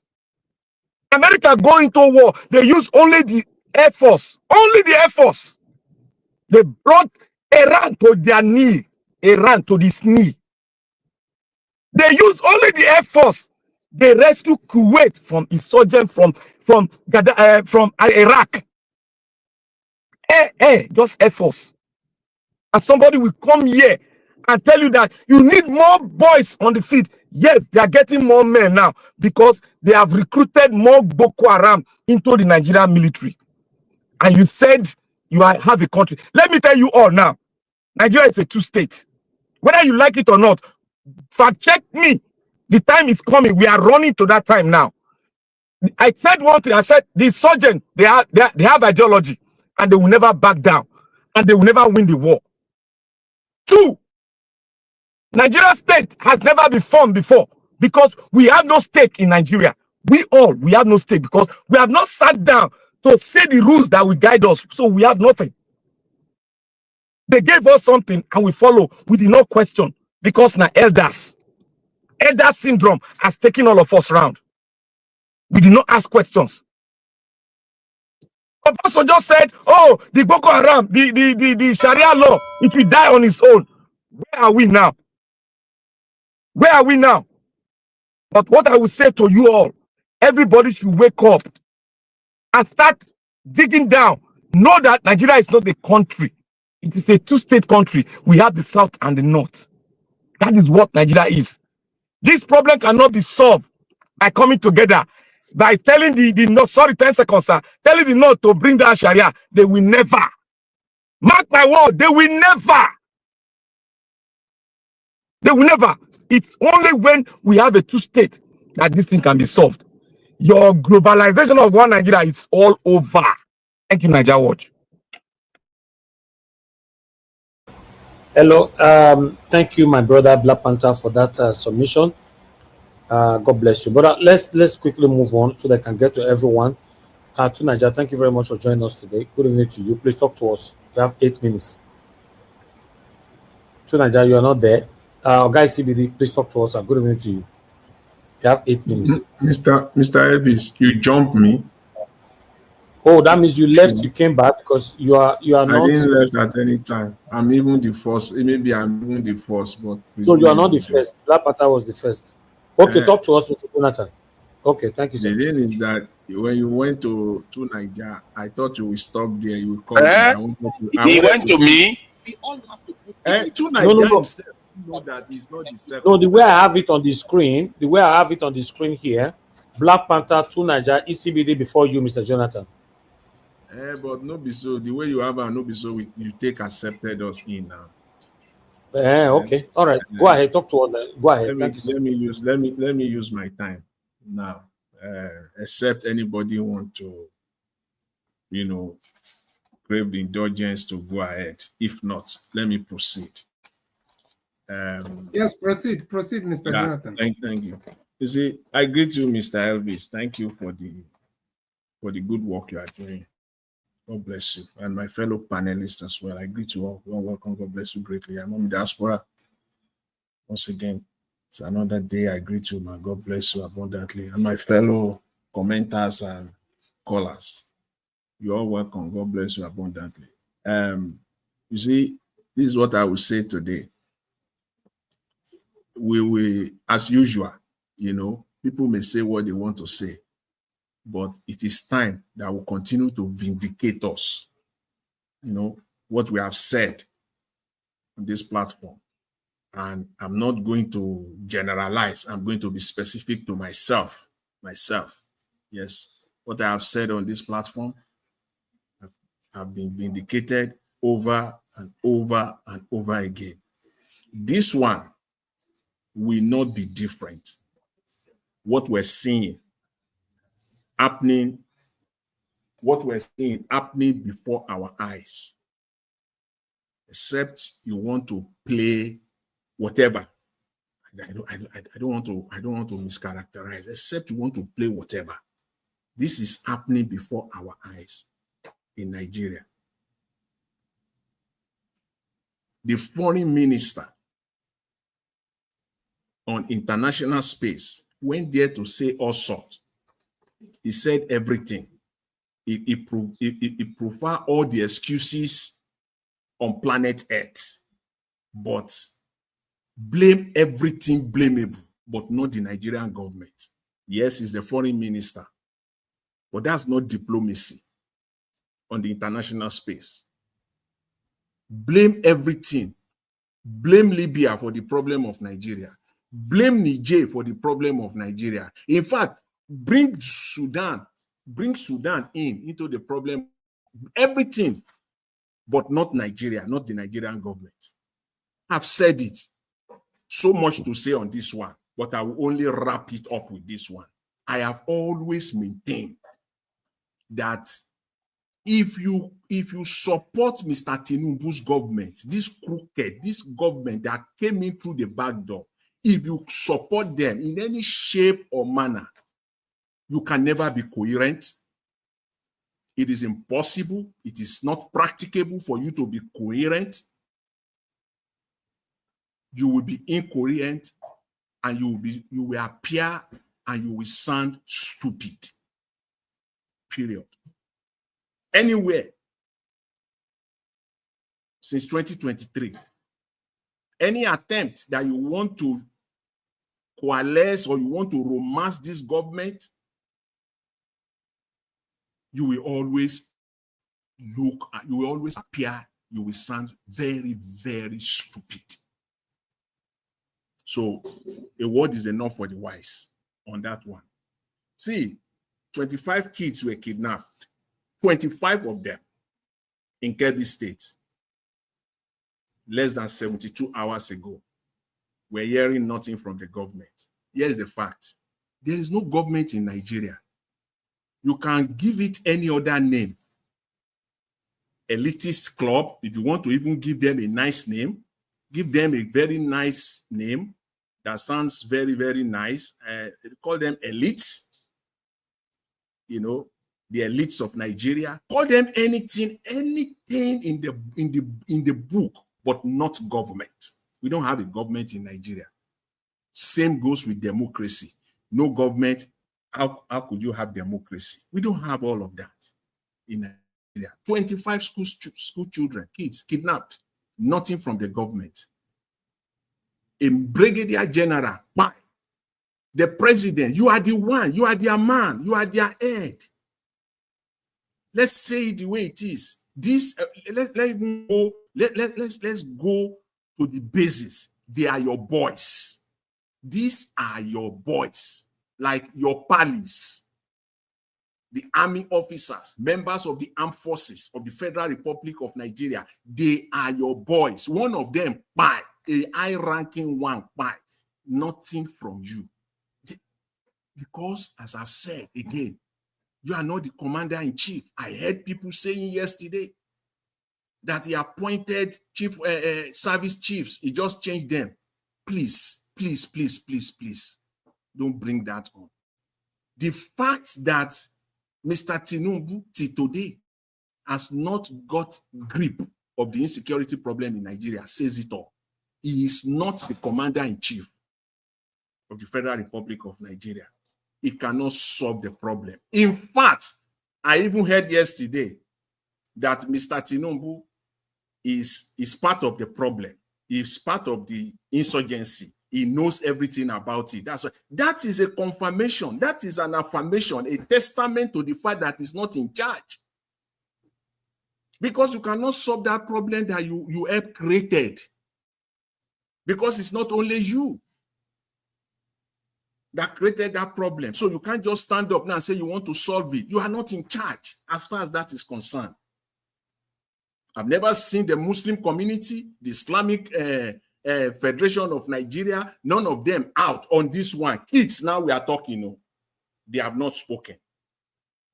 When Trump spoke, they protested. They will protest on everything else. But when it's Jonathan, yes. The video, they not go speak on that video. Now inside church, the video. They will not speak on that one. They will not. You will not see them talk on that one. We don't have a country. We don't have a government. Neither do we have a democracy in Nigeria. We don't. Call it anything else. That's a discussion for another day, but not all these ones. Not democracy, not government. We don't have it in Nigeria. And make no mistake about it. The world is quietly building the coalition against Nigeria. And the Nigerian government is running all over the space with propaganda. They are building international coalition. That's how it always began. That's the way it is. By the time they are said and done, Nigeria will not be able to do anything. The international coalition is being built as we speak right now. That's how the US does it. This is no different. That is the modus operandi. They are building it right now. You think it's a joke, Abi? Wait. We shall be vindicated. They are building the coalition. When they are said and done on Nigeria, they will come. It is not even only, see, it is not, when they are ready for Nigeria, it won't be only United States that will come. It will be a coalition. They are building it right now. Nigeria is down there playing propaganda all over the space. It is so sickening. I want to preempt someone. I know some people will come here and talk today because on the floor of the Nigerian Senate yesterday, I don't know, at least in the last 24 hours, one senator stood up and he put on the floor that Nigeria should recruit 100,000 soldiers. You see now? You see where we are in Nigeria? That they should recruit 100,000 soldiers. And I heard the anchor earlier. He talked about message and the messenger. Yes, it is true. We don't have to attach much, work or importance to the messenger. We must focus on the message. But Nigeria is not normal. We must not miss that premise. You see, once we miss that premise, that is what is happening now, even to ordinary Nigerians, why they are not out on the streets. They think Nigeria is a normal country. Your country is not normal. Nigeria is not normal. That is why when an average Nigerian politician comes out to give a message, fantastic, brilliant message, brilliant plan, you can't just take it and run with it because it is coming from a Nigerian politician, always with an ulterior motive. Either to use it to loot or use it to steal, literally steal the Commonwealth. They always have it at the back. So don't make no mistake about that. We had the Melai. That was a very long, old video. Everything he said there, he spoke like a prophet. Everything, they put money that they have voted, the billions of naira that they have voted for school protection. They already have that one.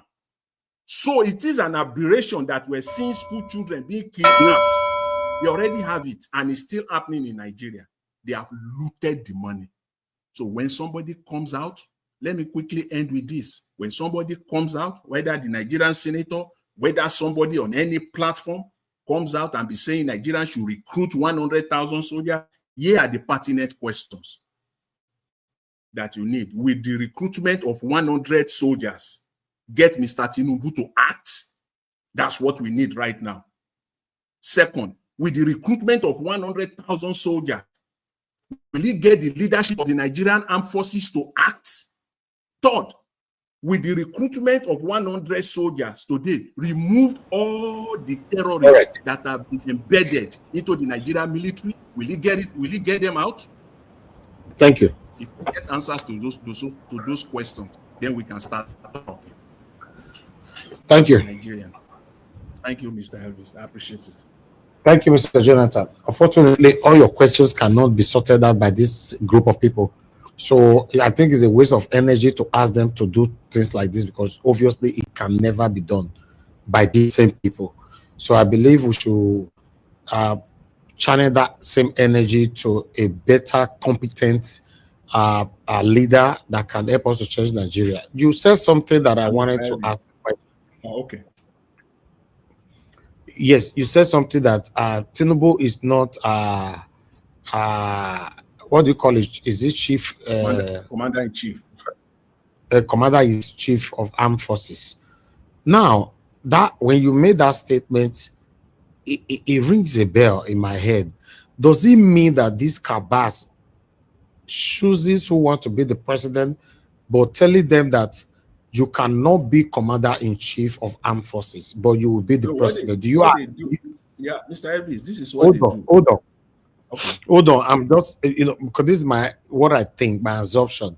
Does it mean that that's okay? Be the president, but I will be the commander-in-chief of armed forces. It's just like the same way presidents in most cases being the minister of oil or whatever, blah blah blah. Yeah. Yeah, it could be that any president that will be ruling Nigeria, they are not, they are not in charge. There's somebody out there that is not constitutionally, known, that is in charge, that is taking, that's what I'm just thinking. After you mentioned that. Mr. Elvis, just give me 10 seconds. I just want to put this out for all of us to ponder on this very one. Since 1 minute, please. Yes, thank you. Since May 29, 2023, Mr. Tinubu has forwarded to the Nigerian Senate, by my own counting, when I stopped, 9 requests for loan. 9. That's where I stopped. Sometimes earlier this year, I think the first quarter or the beginning of the second quarter of 2025. 9. Since May 29, 2023, Mr. Tinubu has not sent one security request to the Nigerian Senate. 1. But he has sent 9 for the loan. He is in charge of the economy. He needs to get order before he can do anything. And that tells you that he only care about money now. He has sent 9. All right. 9 All right. requests. So that's all right. Thank you. And again, please don't blame Mr. Tinubu. Mr. Elvis. Thank you, Mr. Jonathan. Lots of people are waiting. No, Mr. Tinubu, don't lie against Mr. Tinubu. Mr. Tinubu is fulfilling everything he promised. So everything he said he would do is doing it. Thank you. Okay. Yeah, I agree with that. But nevertheless, I'd like us to move on right now. Tunaja, are you available yet? Yes, I am. Tunaja, please, can you permit me? I need to pick up my son from the games. Let me just go quickly and and focus on Yeah, if he family allow you, matters. that's not my I'm power. seeking permission from him. Would I be next after him? Yes. Definitely, you should know. Okay, that should be fine then. Okay, Mr. All Meka, right. talk to us. Good to you. Thank you very much. Thank you, Tunaja. Thank you. Go. Tunaja, thank you very much. Mr. Elvis, good evening, everyone. Mommy Diaspora, good evening to you and fellow panelists and those who are listening, wherever you are in the world. Good evening to you. I've been doing a bit of research. I am not yet in the conclusive stage, but I think my preliminary reports or my preliminary research has shown that the Tinubu administration has some direct link in sponsoring insurgency in the country. And if you guys will permit me within this short limited time, I'll be able to cite newspapers, publications, interviews to show that the current administration is responsible for banditry, insurgency attacks in the country. In 2023, January, Punch, it reads Shetima sponsors terrorism. Ex-Tinubu aides fires APC camp. So this was an interview where Hajia Najatu Mohammed was saying that the current vice president, who was Asaden, the vice president candidate of the APC, that he's responsible for terrorism in the north. So she revealed that Kabiru Sokoto, who was arrested in the home of the vice president, that is when he was Borno state governor, and Kabiru Sokoto was one of the leaders of Boko Haram. Now, we also have publications showing the current vice president eating with terrorists, and they are saying they called it peace agreement. The current Minister of State for Defense, Matawale, Governor Matawale, when he was governor of Zamfara,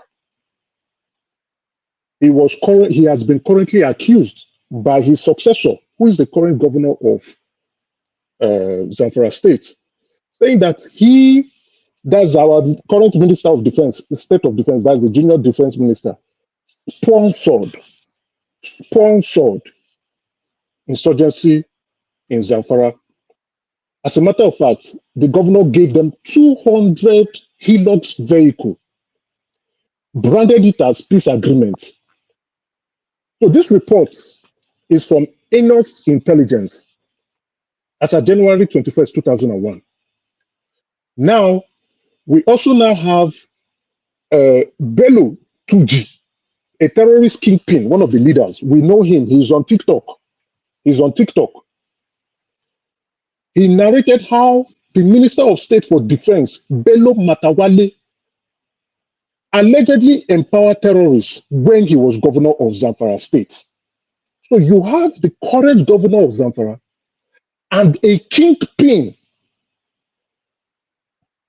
finger pointing the current Minister of Defense to have a hand in insurgency, where he was providing them with vehicles, also buying cows from them.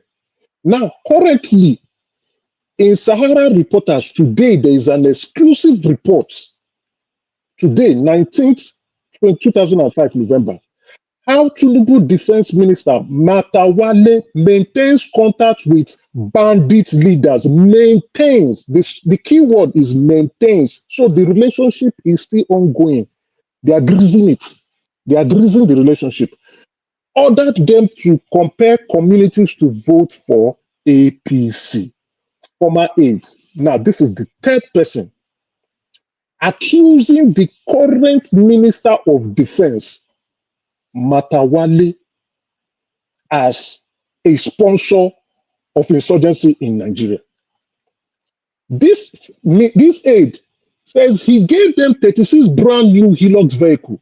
He buys stolen livestock from these bandit groups, that he buys cows from them, right?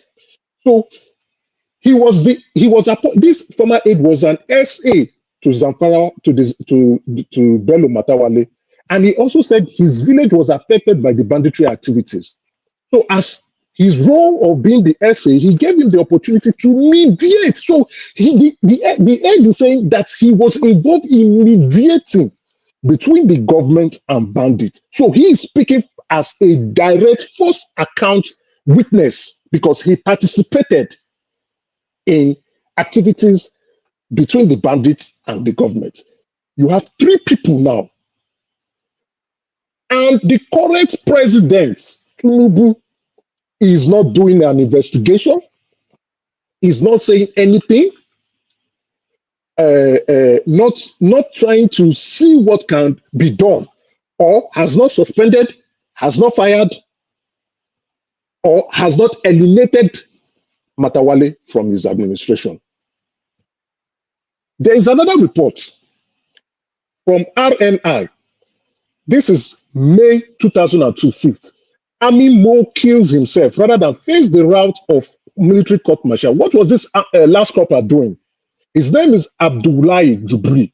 He was providing intelligence reports to ISWAP, providing locations of the Nigerian army to ISWAP, and also joining ISWAP to kill civilians and the military. When they caught him, he said he would rather kill himself.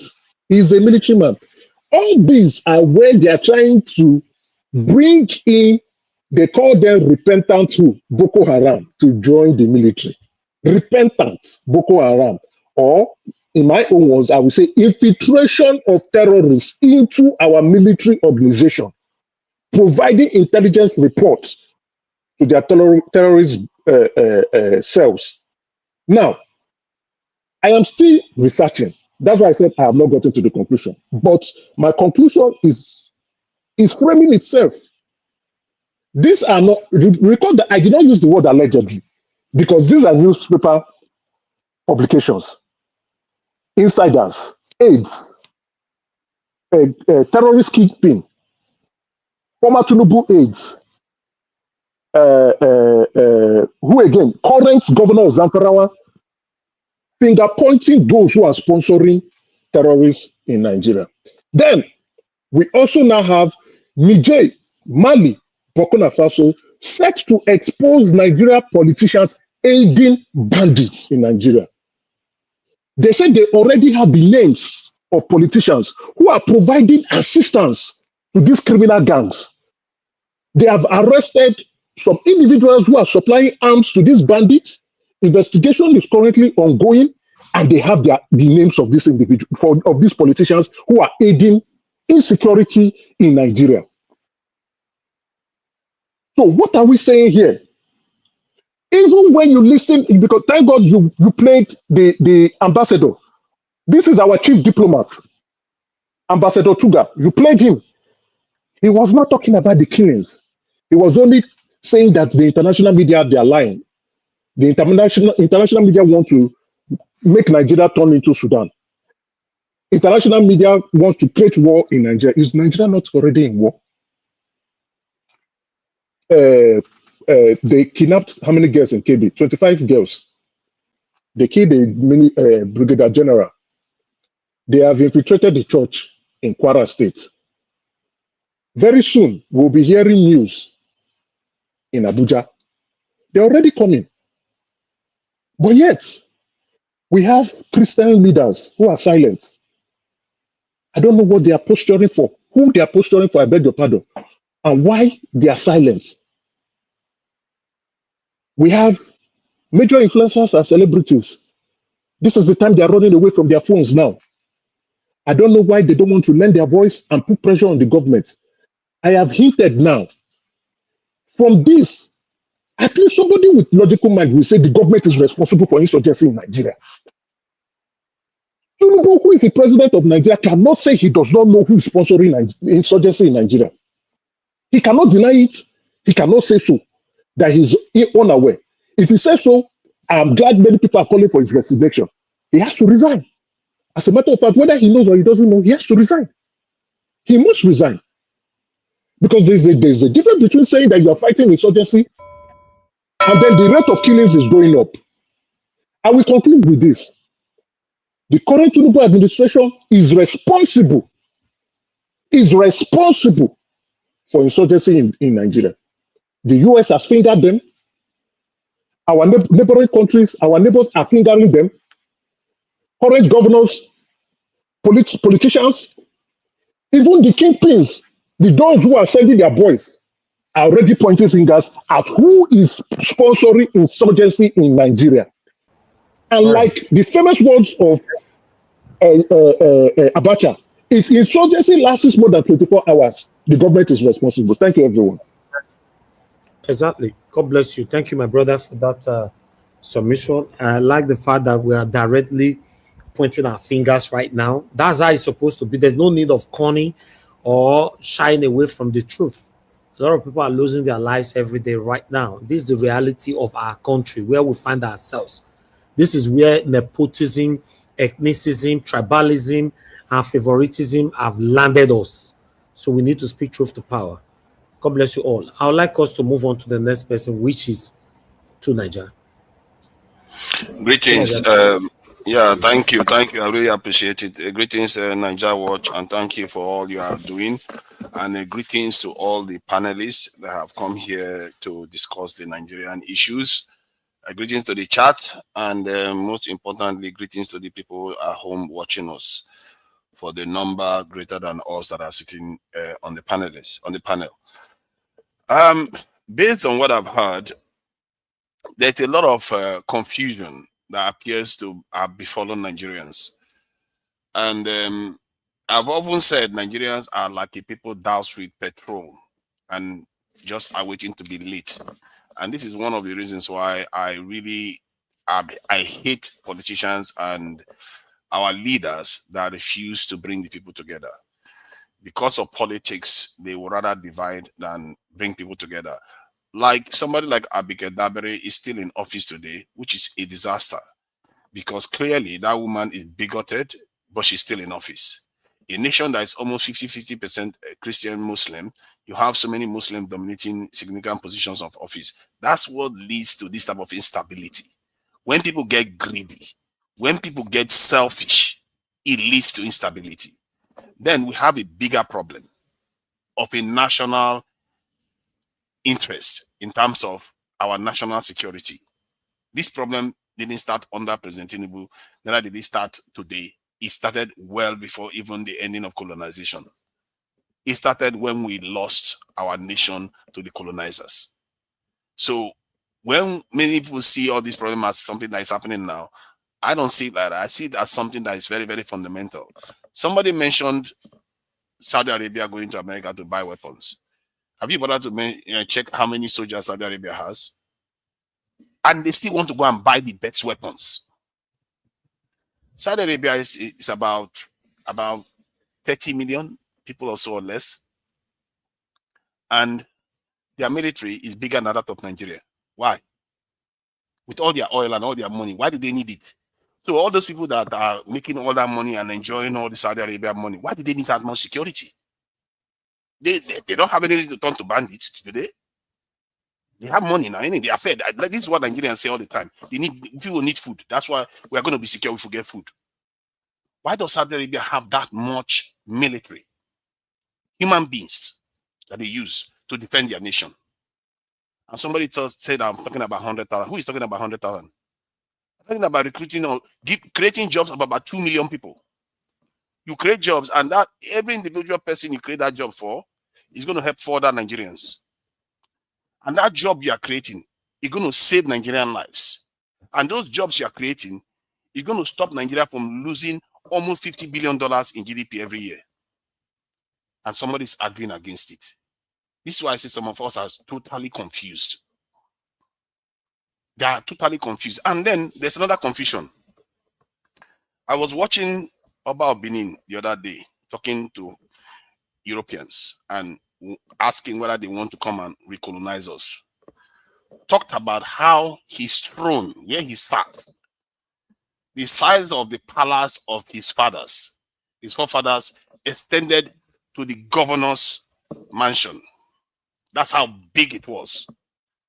And because of Nigeria, they shrunk into a shadow of what they used to be before. The sacrifice people have to make for being in part of a nation. And he was calling out the people that destroyed his ancestors.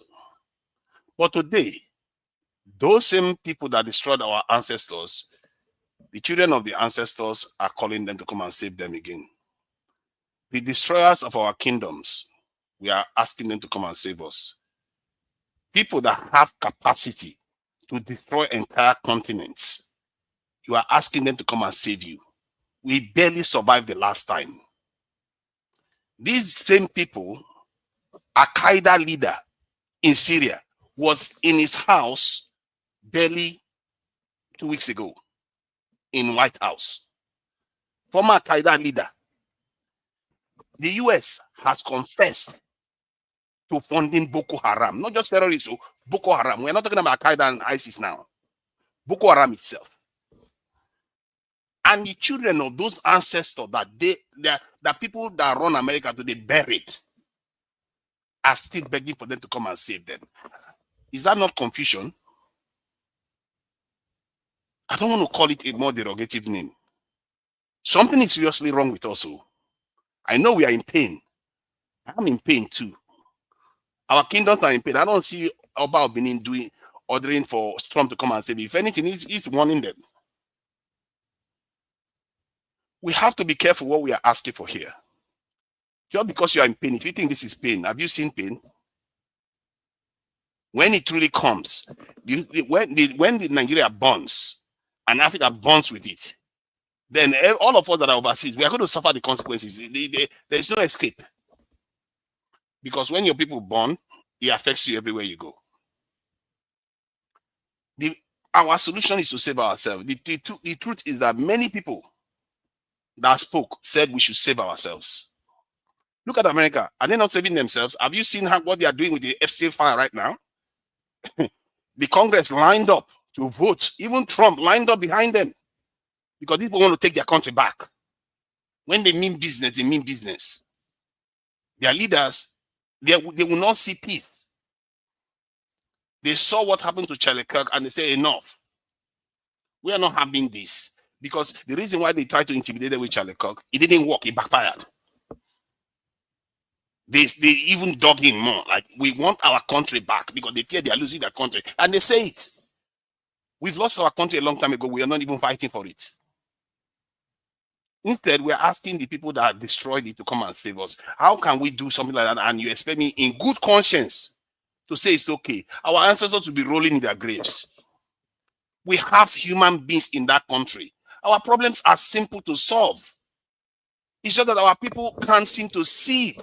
It's so obvious. Your country is undefended, unprotected. And you say you care about those lives. I've been coming here for years and complaining about this. Our women, we don't protect. Our children, we don't protect. And we say we should recruit people into our security forces. Some people will argue against it. How is that even possible? So people say I talk nonsense. Go and do your maths. Check other countries. And you know another excuse they will say, is Nigeria what around? If I do that, they will say it's because the military is full of Boko Haram. Even if they are part of Boko Haram, there's some Boko Haram there. Don't dominate the entire military. His time is not over now, so don't just let him speak, please. No, I'm not interrupting him. I thought maybe you had an issue. Yeah, somehow. I don't have issue. I put myself on the backstage because we have so many people. We are swapping people in. Okay. Thank you. So you're going to give me another 30 minutes because of that. So you have 1 minute left. 1 minute left. He interrupted me. Now he ruined my flow. I have to go back. Only corrected you with 5 seconds. Make it 2 minutes. Because I have to. My thoughts now have been lost. You have 1 minute left. The more you argue, it will be reduced to 30 seconds to Nigeria. All right. So you're not going to give me extra now. You gave Jonathan extra. Okay. So, in summary, we have to be critical thinkers. We can't wish our country to burn up because none of you are Defense Minister of America or Secretary of State. When they come and start bombing, you're not going to tell them, stop, don't bomb there, bomb here. Don't bomb there, bomb the other place. No, you're not going to tell them where to bomb. They are going to choose. Mr. Tunaja, I wanted to let you speak. It's okay now. Let him Hello, just finish. hello. Please. No time. I have so many people on the backstage. Nobody should interject or interrupt anybody. When you know anybody's submission is not aligning to what you believed on, just hold on. When you get to your meanings, use it to interject or interrupt or question them. Please, no time. People full backstage. Not only those of you on the panel right now that is here. And that's why we keep swapping right now. Please. Thank you. Tunaja, thank you very much for your submission. I would like to... Yes, you are done. Thank you. Tunaja, your submission is what I don't get, to be honest, because you are here to I try to digest what you are saying.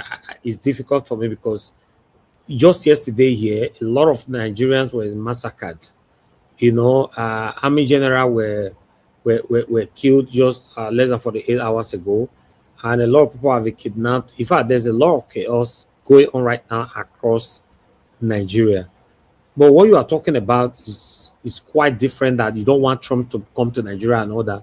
So with all this, you have 20 seconds to answer me. With all that is currently going on right now in Nigeria, who do you expect to help us then? If you think that if the international body comes in, we will regret it later. And Nigeria have been in this chaos for the past 3-4 decades. These satanic leaders who call themselves government, who have been recycling themselves since Nigeria was created, have never prioritized any intentions to rescue Nigerians from what is going on right now. So now you tell me, are you telling us now to be patient that they will do it someday? Or I don't know what you're talking about. Answer it 20 seconds, direct, straight. God forbid I will expect Nigerians to be patient with this government. I expect Nigerians to pressure this government. With what? Pressure them with what? With protests, with whatever they can, just like Americans do. Whatever they can, because if you stay quiet, you're not going to recruit to defend yourselves. You've answered it. Unfortunately, that can't work. We protested, and I was among the people who came all the way from the UK to stay at the Lekki toll gate during the time of NSAS, and they took out the camera, they off the light, they started shooting at us. So unfortunately, what you're advocating for with protests cannot work. They will kill us. But NSAS succeeded. Don't worry. Thank you. You've answered that. NSAS succeeded. Why do you get the wrong message from it? Tunaja, please mute yourself. You know, this evening I'm very strict. There's a lot of people here. Just stay mute. You know, the final decision on this is Donald Trump should come and destroy all the leaders that have ever ruled Nigeria, both the current, the past, all of them. If he can, if he need their addresses where they make they ask Nigerians, we go find all the addresses, give them. All this one you are advocating. God bless you, my brother. What you are advocating for is so hypocritical. He's so their friend. And it cannot work. Over to them again. Don't worry. Tunaja, stop talking. Tunaja, stop talking and go back to your country. Don't worry. Let it destroy them first. Let us regret it later. Don't worry. Don't worry about our body. That's the problem. He won't destroy them. Okay, let it destroy anything you want to destroy Nigeria. Don't worry. The destruction we see right now can never be worse than what Donald Trump will do. Thank you very much. God bless you. I'd like us to move on to the next person, which is according to what we have here, Mr. CBD. Your time starts now. Good evening to you, sir. 8 minutes. Yes, good evening. Thank you so much, Mr. Ninja Watch, and everyone on the panel, the Mami Diaspora. You know, well, I've also commend our panelists for not interrupting the man that just spoke, and you know, with all the trying to trigger people, and you know, we should have just degenerated the way you know the intention is. But let me just quickly say this. Let me read this thing, this part from, this is just a simple Google search. The 1804 jihad led by Usman Danfodio against the Hausa rulers is now in what is now northern Nigeria. Danfodio, a Fulani Islamic scholar, launched this religious war for Islamic reform, which was prompted by persecution from his former students, Yunfa of Gober. His successful campaign resulted in the overthrow of the Hausa kingdoms and the establishment of the Sokoto Caliphate, a large empire that incorporated many of the former Hausa territories and was based on Islamic law and principles. The Caliphate was eventually defeated by the British in 1903, and its territory became part of the modern northern Nigeria. All right, this is just a simple Google search. You know, many of our people don't study some of these things. Some of us know. It's just a short story I want to say, very short. You see, when these guys, when this Sokoto Caliphate, when they started their whole thing, the idea was to gain territories and take lands. And they did that up until they even got to the middle belt, what we have. But they never, for some reason, because of pressure and because of, it would have been so glaring for everyone to see, they stopped. And now they devised a new means, which is they had to play the long game. And it's not just like the whole Fulani people are colluding to do this thing. Obviously, we know it's some of their political elites that subscribe to this ideology of Usman Danfodio. So they believe that they must conquer those territories because they've already conquered the Hausa kingdoms. They are the one that said it. You know, if they disagree with Wikipedia, I'm sure they would have looked for a way to edit all those things out. But they left it there because that's the truth. And that's why you have emirates everywhere, emir of even Kwara has emir. Now, when they also discovered that they have, to them they saw the Igbos as competition because they felt like, okay, they are nomads. They feel like they saw the Igbos as more of a business or economic kind of nomads. Them, they are more, some of them are more like land grabbers, kind of trying to establish kingdoms, and they needed territories. That's what they're trying to take. So they had to, do a psychological kind of war against the Igbo people first by trying to instigate the entire country against them by telling them these people are this and that.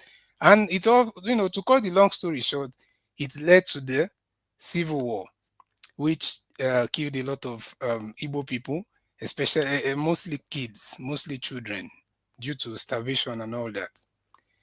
And now they felt like when someone like Nnamdi Kanu said that these people are trying to expedite their war, they feel like time is not on their side. Some people thought, they didn't probably understand what it meant, but that's what is going on. And Buhari's administration had to, hasten this whole thing. They brought all these people from outside the country, and we've also had that man that said it, that some of them are also from Nigeria. He's talking about the people from Zamfara that are part of the bandits.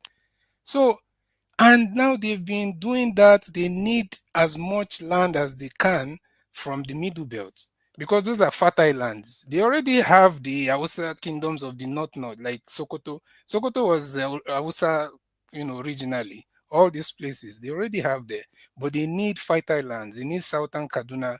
They need the southern Borno, which obviously they already have now. They need Nasarawa, Plateau, Benue. All these fertile lands, they need those lands, and that's what they've been doing, which is, land grabbing, committing the most horrific kind of massacre, because the people that are there are mostly Christians. So that's why it's called the Christian genocide. And after doing that, they expect these people to run away from those lands and never come back. And that is what is going on. Now, the man who went to Piers Morgan and lied, I don't know why anybody is surprised with that.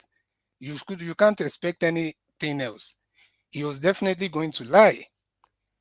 And they've also proved him wrong, because I saw the fact that they also brought that pastor that has been speaking out, Ezekiel Dachomo. So all these things that is happening, the simple thing is that our people need to be speaking more, because it's now going to become an information war. You've already seen the left side of American influencers and politics. They are thinking, all these anti-Trump people, the people that hate Trump, and there's a way their mind is formatted in America for this left versus right, Republicans versus Democrats, and all those stuff. So they think that everything is politics. Some of them, I was listening to one of their program from one of their famous, news, and the man is talking about, just because of they don't like the fact that Trump is the one that is getting involved. So we need to let our voices be heard on social media the way we are doing, and we need to be putting it more and more so that these people will understand that this is not politics and they should not play politics. And finally, we have already said these things over and over again, but let me just say it one last time. With people talking about military, our problem, has it not been shown clearly that it's not a military problem, that we have infiltration problem in the military? If you have 3 million military guys, soldiers or whatever, and you have the same thing of recruiting terrorists or terrorist sympathizers and all these people giving information to terrorists into the military, you will still have zero results, which is what happened to this brigadier general that lost his life. He sent information to where, of where he is, and this thing got to the terrorists before even to the people that he's sending it to. So what are we talking about? Is it that we are, to be honest, if we still believe in this thing the way it is, that is the solution, it is either we are insane or that person is playing a role, doing their job. So I don't know why we are still talking about that, but obviously, that is probably just a way to degenerate our conversation here. Let me stop there for now. Thank you, Mr. Ninja Watch.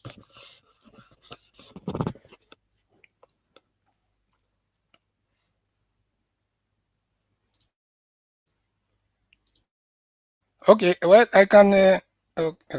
All right, thank you. Please stay mute. Thank you very much, Mr. CBD. Thanks for your submission. All right. I know say they come from backstage, so before I get here, they takes at least 78 years. All right, let me move on to the people we never talk. Which the next person now is Oga F. Emmanuel. So before Abdul Malik. But yeah, F. Emmanuel, good evening to you, sir. Hey, my big brother, the hello, longest time. Can you hear me?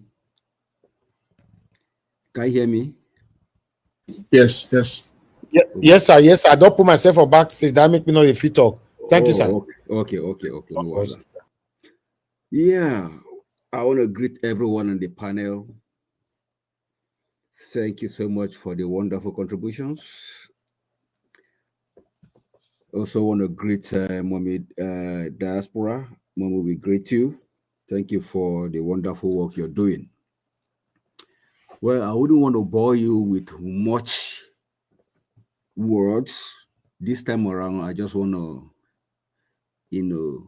consolidate on all the other statements that have been made earlier. The thing is, just like Patrick Obayabon said, he said what is happening in Nigeria right now is visible to the blind and audible to the deaf. So there is no hiding place right now. It is obvious Nigeria is in comatose, is in the state that if not rescued, if not helped, I don't know what will happen in the next few days or few weeks or few months. Nothing right now is guaranteed. Everything has been politicized, even when it's so clear, even when it's so obvious. So it's unfortunate we find ourselves in this kind of situation. And the worst part of it is our media are not really telling us the truth. Thank God for social media. Otherwise, some of the information we are privilege to get today, we wouldn't have been able to know what is happening. Thank God for social media, sincerely. So what I will say in summary, I don't like talking for too long. Our Christian people, our Christian body, the churches. I'm speaking to CAN leadership right now. If CAN leadership can give a directive with immediate alacrity that all the churches across 36 states or the federation should shut down. We have prayed enough. We have fasted enough. It is time to shut those churches down for the next 30 days and come out in protest. Faith without work is dead. After you have prayed, you have fasted, demonstrate your concern to the government. Let the whole world see it, that all the churches have been shut down across board, and protest. You need to be alive first before you serve God. A dead man cannot serve God. So shut all the bloody churches, those that are doing projects, those that are building mega churches, shut them down and go on the street and tell the government that this must stop. It's not difficult. I'm talking about the Christians because that is what is everywhere. In as much as I know that even the Muslims, some of them are being affected, but the Christians should arise and shut the bloody churches and stop gathering people.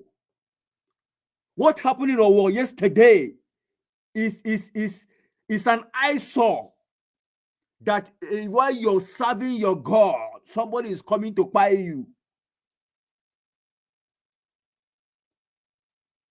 Please, the leadership of CAN, please speak to all the Pentecostal and all the churches across Nigeria.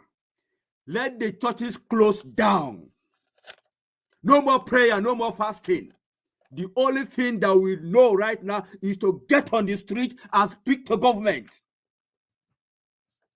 Let them know that we are serious. If they buy everybody, who will worship the church? Who will serve in the church? Who will go get to the church? Nobody.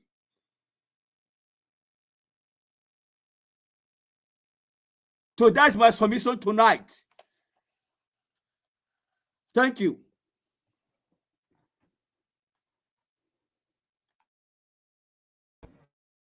All right. I got F. Emmanuel. God bless you, sir. Thank you very much for your submission. It's good that you came in to put your voice to this. Everybody needs to speak.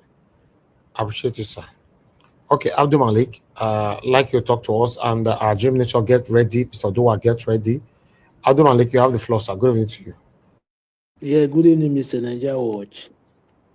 Yes, sir. Good evening, everybody in Nigeria. Good evening, panelists. You see, Nigeria is just like every day we are seeing the same thing, and we know the solution, but we don't get the answer. This government, they are the sponsor of the terrorists. That is the reason why they cannot prove, they cannot name the sponsoring of the terrorists, because EAU, they have already bring out the list. Those are the people. Okay, why can't you pronounce those are the people and go after them? Because this is where they are getting their funds from. Because when you cut that trade, there will no there is no more funding of the terrorists in the country. They show you they are the one, they are the among. They are the one that cooperate and get organized and make sure Goodluck Jonathan get out from the office. This is what we are seeing after 10 years now. This is the karma. Yeah, karma is just come to them. Imagine when a brigadier, general brigadier, by you see, when protesters are protesting in the country, you will see police helicopter is patrolling through protesters, right? Okay, why those police helicopters, why can't they go to inside the Zambiza forest to go and trace those terrorists? Why? It shows you, it's clear they are the terrorists. It's less for the citizens to protest. Peaceful protest. Let the government give them security. Yes, it's due to. They deserve it. It's their right. It's not violence. Everybody in the country, let the country shut down. Let the government give them security. How many years? Look at what happened in the church. Look at that old woman. How many years old? Look at how that woman is running Tasketa. If you have a heart, imagine God, the president jet out, you're going to submit. People are dying in your country. You are going where? Where are you going to? And you know everything about what is going on. You can't do anything. Okay, why are you there? Somebody tell me it's not in command. I don't believe. How can he not be in command? He have what it takes to get all the information he needs in the country. Yes. What happened in Oklahoma? He ordered me to there. In Rivers State, the same thing. Why can't he do the same thing to the Zambiza forest? Somebody is telling me saying he's not in charge. How? When he ordered to Oklahoma, in Delta State, he ordered to River State. Okay, well, what happened to Zambiza forest? It's a command. Why he cannot do his job? Because it's among of them. Thank God America have the list. They have they get all the information. For me, let America sanction all those our politicians. Yeah, it's good for them. Let them sanction them. Because the way the country is going is not normal. It's not normal at all. Even the influencer, the big people in position before, they don't even say anything. That is the worst part of it. This advantage for them to bring this government down. This adopting of those school girls, according to what they did to Jonathan, the same thing. But everywhere is silent. Like VDM, what VDM do today now? If those other inflation, all those bloggers, they have sent, they join him. But they will not join him. They will be talking rubbish, other things. After they are blaming the guy that is not doing well, he's just like he's doing propagandas. They are not serious. Most of them, they are the problem of the country. Yeah, majority of them, because we don't know what we want. When we see somebody is doing something, we are criticizing the person, but the person is doing the right thing. Yes, I don't know how that country will be good. For me, I don't really know. Because most of people, they are bought. You are bought. Okay, what are you forget about your future. You have future. It's not you. Don't think about yourself. Think about your future. There is no school, no road, no water, nothing in the country. Okay, why are you living? Why are you human? Why are you benefiting from the government? Nothing. You borrow money. There is nothing to do with the money. Look at the plan they have now, January. How are they going to survive? Man, it's going to be hard. Thank you very much, Mr. Nigeria Watch. All right. Thank you very much, Abdul Malik. God bless you, sir. Thanks for your submission. Your submission is very, very deep, but unfortunately, these people will not do anything about it. So we are waiting for Trump. Who knows say you don't like him, made the other house, even though they cry. Trump must come by fire, by force. We Mr. cannot do this. Mr. Nigeria, Yes. do you know? Mr. Elvis, Somebody is already talking. No, put me on the backstage. My network is not working properly. Put me on the Okay. backstage. Thank you. All right. Thank you, sir. Mr. Abdul Malik, you were saying something.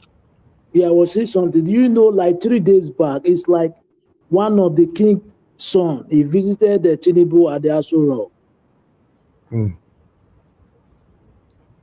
Wow. I don't. Which of the king is that? Oga King Tune, of we can't see England, your. England. Okay. That one again. Okay. But meanwhile, Mr. Odua, talk to us, sir. Good evening to you. Okay. Good evening, Mr. Najawash. Thank you very much. Good evening, everyone in the panel. Thank you all. Good evening, Mommy Diaspora. Thank you, ma. God bless you. Good evening, commenters, listeners, and the viewers and the passerby. Well, I don't really have much to say. Please, I want to beg VDM. I really applaud him for this protest, but since the Nigeria churches fail to understand what is Christianity, I would like him to take this protest not to the assembly, not to the Senate or whatever. He should take it to churches, big churches, so that since they are sleeping, someone need to wake them up. Let this protest supposed not to be protest like our brother said that is coming. They are going to make it on the first. No, this protest supposed to happen just like the way NSAS happened. Anybody can just wake up tomorrow and say, take this protest, start this protest, take it to BB Church. Like in the donor, I know Catholic at first is secular. I know at St. Paul. I know mission. So whether Catholic, whether Anglican, if it is redeemed on next tomorrow is Friday, people can block that gate of redeem. Take this protest to them. That Lagos road. Mountain of fire there, they call the except mountain of fire since they did not know how to on fire on a Boko Haram. People should on fire on their head. So this protest, people need to take this protest to those business people who are calling themselves Christian, so that they will wake up. If they can take protest and go and block Oyota, and the people that does those things were pastors, and they are killing people every day, adopting, doing such of thing. Those pastors, they are still there collecting money, and those things they said they protest against was one. Now it's happening in their eyes times 10, but they do no longer see it. They become blind. They become what we don't call afoizu. That's your eye open, but you cannot see. Because if not, I will beg Sowore also to do same. Those who can take to even palace, take it to palace. Those who can take to mosque, take to mosque. Since the Muslims said they are killing them also, so the Muslims should also take to the mosque. So people should be on the street. I'm on my knee begging. So please, Najawash, if you can send this video to send this thing to VDM, he should take this protest now. Right from tomorrow, let him be taking it to churches around him. The BB churches, no. You should take it to them since they are sleeping, that they should wake up. VDM don't necessarily have to do that. Me, I can do it too. If I say make I do on this Sunday, I'll go inside in my big church. One pastor, yes. I'll just from inside congregation. No, just carry the banner to bring banner along. I will question them, disrupt the preaching. Why not? I can do it. So we need to take it to churches, so that, because this is, I said it yesterday, that the only what we make Donald Trump is hasting of these things, because the Nigeria, any government that want to interfere in your country must want to do things with your government, and he give Nigeria government 90 days, 90 days, which is 3 months. So that is why the other day they used start to give the terrorist group ammunition. They will tell you it is bad. No, there is no bandits. It is terrorists. People should not be calling them herdsmen or bandits. Just make sure that terrorists, whether they want to call them ISWAP, You don't care. You don't need to know any name they want to give them. What you know that the Nigerian government has given their terrorist group ammunition the other day. That is why they use the same ammunition to delete this brigadier, the brigadier. It is the terror. It is the ammunition they give them the other day. They used to delete this brigadier now. So we understand that the Nigerian government always give them ammunition. They will say they run military. How will a terrorist run down your military of the country? The country that have aircraft, they have air force that have aircraft. Then a terrorist that have machine, that is riding machine. You don't say they are running down the military. No, it is the government that are doing it. Those try to feed the hate. In the military, they send them to one corner and say they are fighting war, they are fighting terrorism, and this that they use that to deal those ones. Then they recruit the children of terrorists into the military again. That's what we are doing. That's why I'm saying the certain people should wake up. Should not be saying Nigeria should wake up. No, when we are saying Nigeria should wake up, who is the Nigeria? The same terrorist that is destroying. He said, okay, look at that video. The governor said, is it from Zafara or whatever? He said the children we are born here, they know them. A governor said they know them, and that governor is not arrested. So that he should provide those terrorist children. People, since you know them, they were born there. And whether they burn it inside your room or they burn it outside another person matter. It doesn't matter. There is a terrorist. But the governor is still there as a governor. Look at the other video they showed that a lawmaker will say discussing with bandit, and it's still a lawmaker. He's not arrested. But if it is in the certain part, they will arrest everybody, whether the goat, whether fowl, whether chicken, lizard, whatever that work in that area, they will arrest everything. But you see, lawmaker is discussing with enemy of the country, enemy of the people, and the lawmaker is still a lawmaker, and those people are still living freely.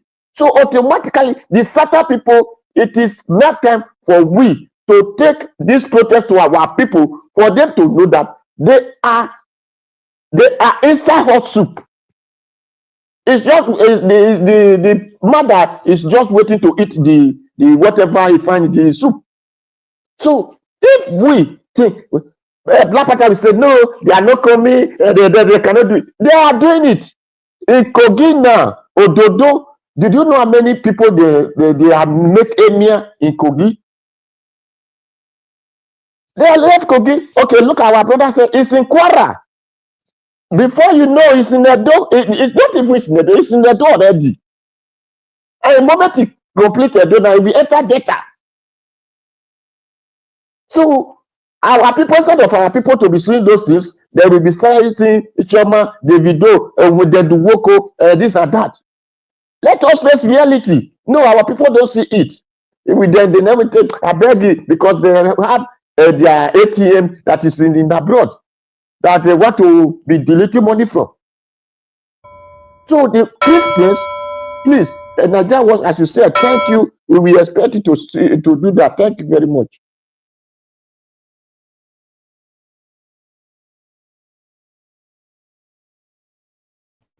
Okay, thank you, Mr. Dua. I appreciate you, sir. Thank you so much. I sent you a video. No, I can't play any video this evening anymore. Okay, sorry, sir. it's an evidential video where the vice president went to visit Boko Haram members in their camp. Okay, tomorrow we'll showcase that. Yeah, that's a very, very important video, at least to clear the doubt from some people, if he really did. All right. I'd like us to move on because we have more people. Madam Rita, it's good to have you on the show. Thank you very much, man. Good evening to you. You have the floor. Talk to us. Thank you very much, Mr. Elvis. Good evening. And Lami to my lovely mother. And good evening to every person who's listening to me, and also to the panelists. I just feel very sad. I feel very sad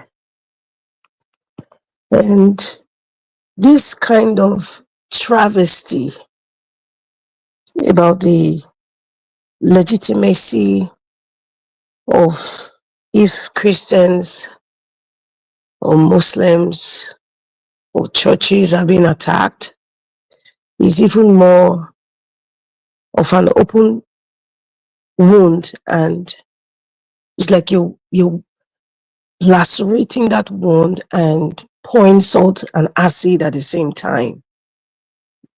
Mr. Elvis, I don't know.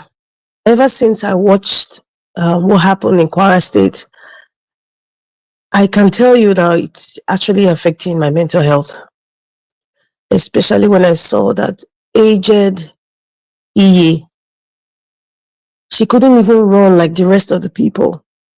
She was walking slowly as her power reached. Isn't that what we say? It's like I can't, it's like every day we live outside Nigeria and we go to work, we're doing our thing, or you're going to school in a foreign land, and I don't know how you can just feel normal knowing that such a thing is happening in Nigeria. I don't know about you, but I can't function normally. I can't, because half of my brain is thinking about like seriously, that could be somebody's mother, father, even your brother that was killed. Or that could even be your grandmother that was walking in the church yesterday. And somebody will have the audacity to start explaining whether it's legitimate or it's not legitimate. Like, I don't know who you are. Seriously. Where are you from? What happened to you? What happened to your senses? What happened? People are dying. People are dying. People are dying. People are that's what's people are dying. People are dying. People are being killed. Somebody's father is being killed. Somebody's mother is being killed. Somebody's child is being killed. Somebody's brother, somebody's sister is being killed or kidnapped just because it's not happening to you. That you feel that you have some sort of story or excuse to talk about it like it doesn't exist, or you're trying to minimize the severity of what is happening. What happened to you? What is wrong with you? People are being killed. Full stop. People are being killed. Full stop. People are being killed. Full stop. Let that register in your medulla oblongata. Let it register in every vein in your body. People are being killed. People are dying. And I want to say that the people from the South, specifically religious leaders, Christian religious leaders, shame on you. Mr. Two Niger, your explanation, I will say shame on you too. I mean, this is a live broadcast. Shame on you, because maybe it hadn't registered to you. People are dying. People's mothers are dying. If it doesn't register to anybody who is listening to me, just close your eyes. If close your eyes, go and stay in a quiet room, stay in your washroom, or stay in a basement by yourself, possibly in the dark, and just play a movie and just imagine it was your mother that they were killing. It was your father, it was your brother, or it was your sister who was pregnant and the baby was pulled out of her stomach alive and taken out. Just imagine, what would you do? Would you have the audacity to come here and tell us that the United States is coming because something happened with Gaddafi, or something happened with Sudan, or the United States created the useless Boko Haram? Is that the bone of contention right now? We want to stop the killing. If that, I don't know which other language that would make you actually understand the severity of what's going on. I don't give a rat's behind if the United States even take over the oil in the country. What the heck has oil done for us? What the heck has all the oil done for the Niger Delta, where the oil is coming from? What has it even done from the South, where we have oil? What has it done to today, 2025? Today is November 19, 2025. Since 1960, no, 1959 or 56. 1956, I think that's when oil was discovered in Nigeria. Somebody can Google it. 1956 till date. What has oil done for you and your family? What has oil done for Nigeria? What has it done? Let it take the goddamn oil. Because it's like a curse. Even including the minerals. Because right now, there's minerals. Nigeria has a lot of minerals and they're discovering a lot. Dele Alake, the minister of solid minerals. Agbado's boy. They know why they're holding on to a lot of things. Why they're keeping quiet. Because they're also gaining from it. They're trying to have legacies for like maybe their 100th generation at the expense of innocent blood. People are dying. Please just register it in your brain. Somebody died. Somebody died. Somebody died. A child was killed. A child was killed. Your mother was killed. Your father was killed. Your child was killed. Register that in your brain. And don't tell me that Donald Trump should not come. Don't tell me that. Whoever says that, shame on you. And shame on your generations. I don't care what you think about me. Shame on you. They have killed somebody's mother. They have kidnapped. Look at Madam Eugenia right now. She talked about her cousin or her brother that was kidnapped. Do you think that family is sleeping? Everybody's destabilized already. Everybody's destabilized. If a child is sick in your home and that child is in the hospital, nobody is resting in that home until that child gets well and comes back home. It's the same thing when somebody is kidnapped. It's the same thing when somebody passes away. It's the same thing. It's the same thing. Somebody has died. The United States of America, please, this is what I think you should do. I know they have the power to intercept all the telecommunications going on in the north or in the south, in the entire the United States of America. They have that technology. They can infiltrate the ICC. They can infiltrate the telecommunications, and I believe they have all this intel. And I believe they have the dollar trail. They have the dollar trail, whether it's locally or internationally. They can get those details. They can trail the money. They can trail their children. They can trail where their children are studying, or their wives, or whatever, or their in-laws.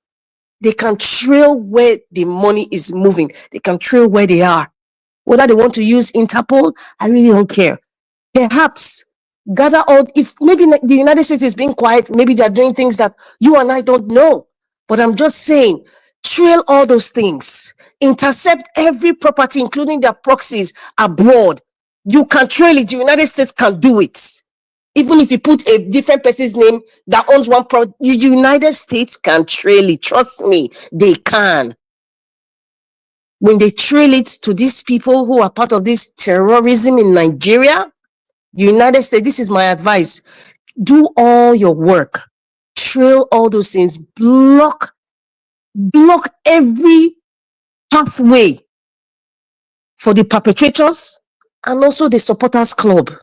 Yes, because I said the major problem in any society is when it comes to followership or even any social issue is followership.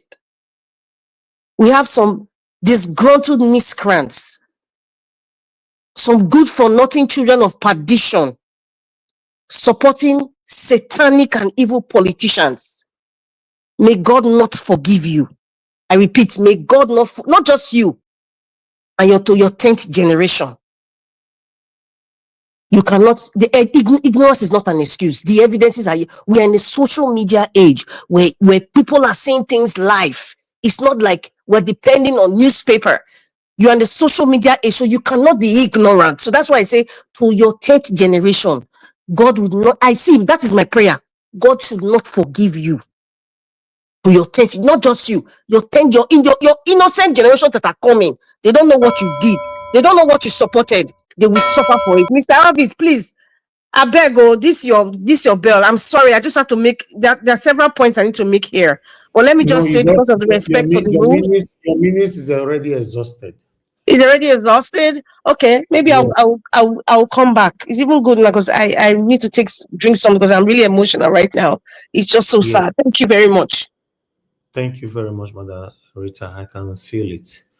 Yes, that's so we see them. That's how we're supposed to feel because it doesn't have to be part of our family before we feel this way. But meanwhile, the last person on the panel, Agatun, it's good to have you on the show today. Please talk to us so that we can take our final submission. Good evening to you, sir. Hi, good evening, everybody. Let me just jump straight into the issue. The other evening that I joined briefly, I'll tell you guys about Udman Danfodio. See, listen, before you can solve a problem, you need to identify the source of the problem, how it started, the people that have taken the baton from the main person that started all this. And that was what the 1966 coup was trying to correct. But the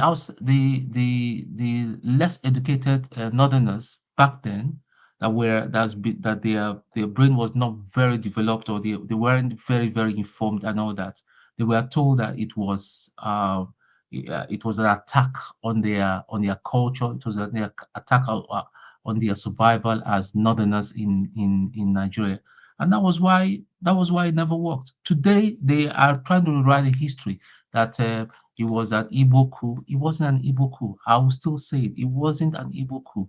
These are gallant officers that saw what was going to come, what was developing, with all the corruption within our polity, and they decided to take out the head, the main people. And I'm sorry, that's just the truth. But are they going to say the truth? No. When you say the truth, you'll be shut down. You'll be shut down. All the problem that was going to be, if all the problems or even 50% of the problem was addressed in the 60s with that coup and all that, it's all our problem will have not developed a Hydra ahead. And the Hydra head is it has its different expression now. We've got Boko Haram, we've got terrorists, we've got bandits, we've got kidnappers, because the problem had not been addressed. Now, let me just state very clearly to everybody: Tinubu is not going to solve this problem, because he too is a criminal. He rigged the election. And came on. Now he's got the power. He doesn't even know what to do with it. All he has ever achieved since taking over power, it's just loans and junketing throughout the world, just flying around. But he's going to come to his footstep very soon. See, these guys will soon start shooting planes down. Go and record that. They are going to hit town, because the first phase of their of all their plans are the villages and all that. By the time they hit town, listen, have you ever seen those terrorists, the kind of gun they carry? And look at the Nigerian soldiers, the kind of gun that we carry. Our soldiers stands no chance. Is it Tinubu? Yeah, I think it was Tinubu, or is it Akpabio that was calling for 100,000 people to be recruited? Who are you going to recruit? Anybody in their right senses will not join the Nigerian army at the minute, except is those repentant repentant bandits or whatever you call them and all that will join the Nigerian army. No person in their right sense will go, because you're just going to go and die for nothing. You're not going to be recognized. Now, to the brigadier, which I know personally, okay, it's sad that he has to be quiet like a chicken. Do you know that when he managed to escape from the camp, just a device that will not cost nothing more than 200 pounds, he should have it as a high-ranking military officer. All he needs to do is to just press it. Yeah, and he sends his exact location where he is, and the Air Force will come and pick him up. They will drop troops and all that, airlift him. That's what. But Nigerian army does not have it. Where is all the money going then? All the money that Tinubu's administration, the past administration, have been stealing and have been distributing amongst themselves, and are buying exotic houses abroad and all that. This should be used to equip the army. I believe that the army is, even the standard has been dropping over the years. It's been dwindling over the years, and that was why that man died. He died for nothing. Everybody was wiped off. They all died. It's like they walked into a trap. Those people are not much. They are well equipped. It's not infiltration. People are saying that they were giving this thing. How can you, as a brigadier general, you should have a secure line for that, for the level you are and all that. There should be a secure line to the headquarters that you can talk. But he used WhatsApp. And all of us know that WhatsApp is not secure. Those terrorists are even more equipped than anybody in the Nigerian army. And that is why I believe some very important personalities in Nigeria, in politics and otherwise, are the people that are sponsoring. And to Nigeria is coming to educate us about the military. Why don't you go into the military yourself, to Nigeria? You're still a young man. Or send your brothers, if you've got one in Nigeria, to go and join the military. You go. You go yourself and go and buy yourself for nothing. You will not do it.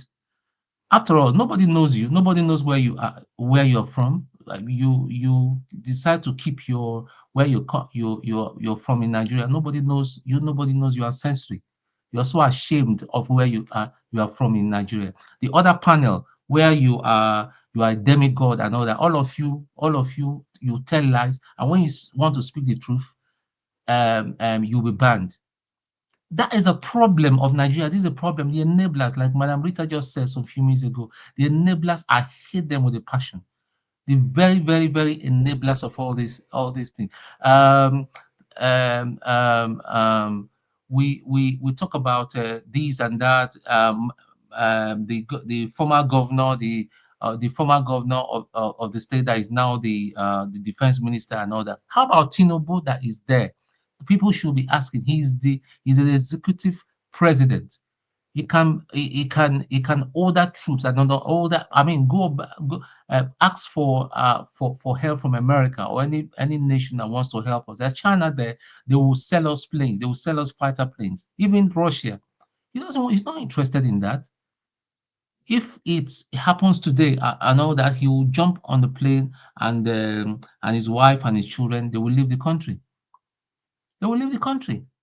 And listen, if we don't take time, we are coming near to civil war, because right now people will start arming themselves. Because if the so-called cattle rearers and every other Fulani terrorists are arming themselves, why should I not arm myself? Do they have license? They don't have license to carry gun, but they walk about with AK-47 saying, yeah, it's an excuse because there are some people, there are some cattle. It's just for them to secure their cattle. That's bullshit. Thank you.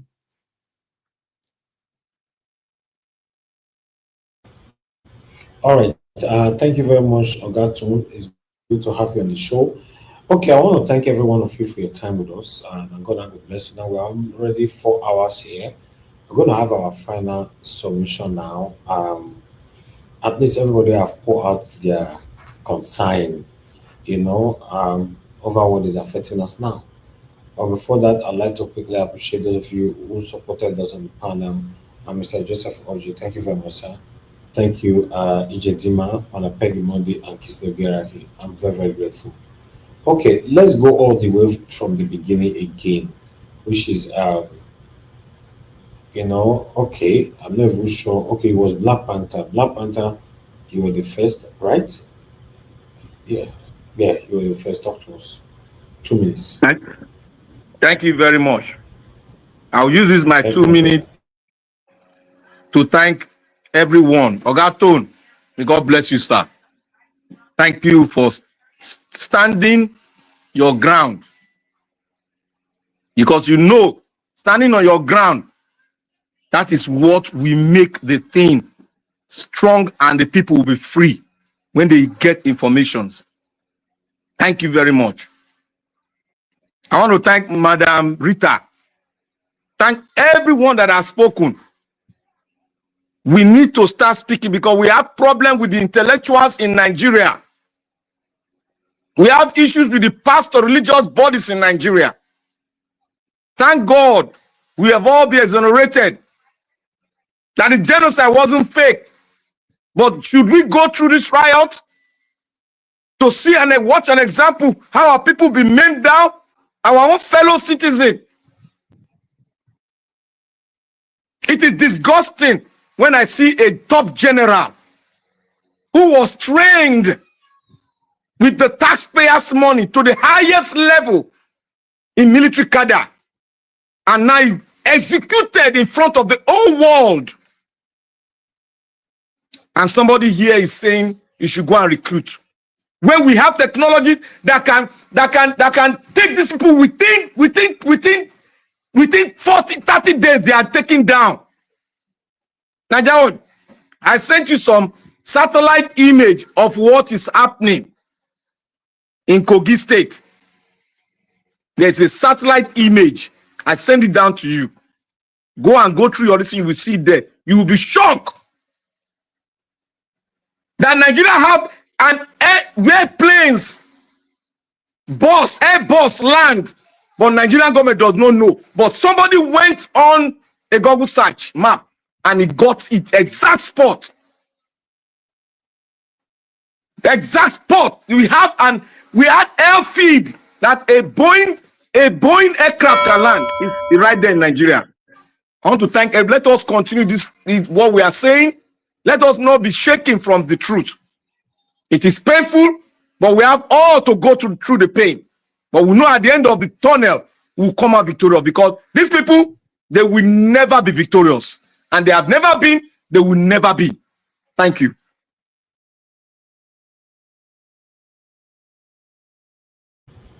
All right, thank you, my brother. Thank you, Black Panther. I appreciate you. Okay, Tunaja, your 2 minutes starts now, sir. Thank you. All right.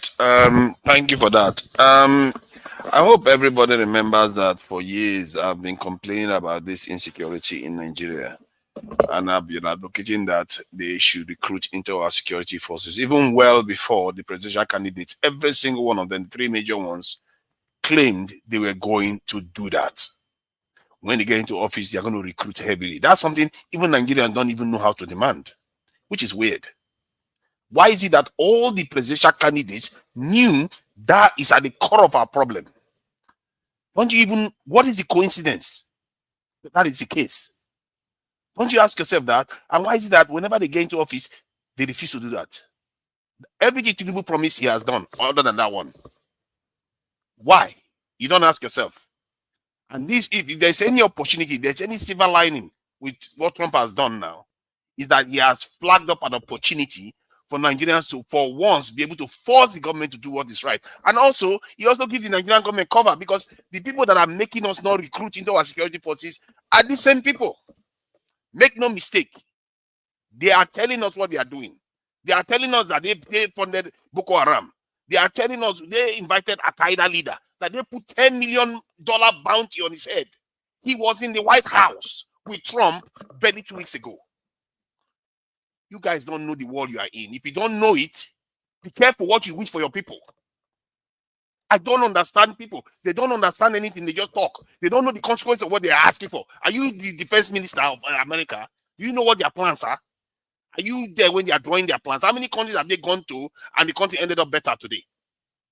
Apart from the ones from the Second World War. And they learned their lesson. Those nations were strong. Go and mess with Japan now. They messed with Japan. Japan was their ally, and they reneged on Japan's agreement, and Japan punished them with that Second World War, and they never made that mistake again. And the same thing with Germany. After the First World War, they punished Germany, and they regretted it after Hitler hit them hard, and they never made that mistake again. What have we done to them? Have we earned any respect in this world? And you are going to invite a continent killer into your country? The people that destroyed your ancestors and destroyed your kingdoms, with the aid of fellow Nigerians too. Fellow Nigerians supported them to destroy our kingdoms. I want to repeat history again, and we think we are blind. Before you complete, are they calling British to come, or they call on America? America, if you don't see that America and Britain are the same thing, then I can't help you on that one. Maybe you should go and check. They are the same forces and the same people that colonized us. How can we not know that? We have the people to do these things, and we have the opportunity now. I say if those churches come out and say, hey, our security forces are too small, because even Saudi Arabia has more soldiers than us. How can Saudi Arabia with 30 million people have more soldiers than Nigeria? And you expect our soldiers to be able to protect us? How is that possible? It's not fair. Thank you, Tunaja. Thank you. Thank you. 2 minutes. It's only 2 minutes you have. Thank you. Mr. Sibidi, your 2 minutes, please. Yes, thank you so much, Mr. Ninja. I was beginning to think 2 minutes is turning to 78 minutes. Like, you like 78. Now, you see, when I saw this video of what is happening in Kwara, what happened in that church, like Madam Rita said, that thing is enough to depress anybody. When you see, elderly people trying to run and they can't even run enough. They said, with these their lying figures that they always bring out, they said they've confirmed 2 people lost their lives. So they are not telling us what of the other people what happened to them. And you can't really trust the figures these people are bringing out. So this thing is happening. Somebody was speaking earlier and he said that they are now reaching the West. But they've been in the West all this time. How did they reach to Ondo and did what they did in the church?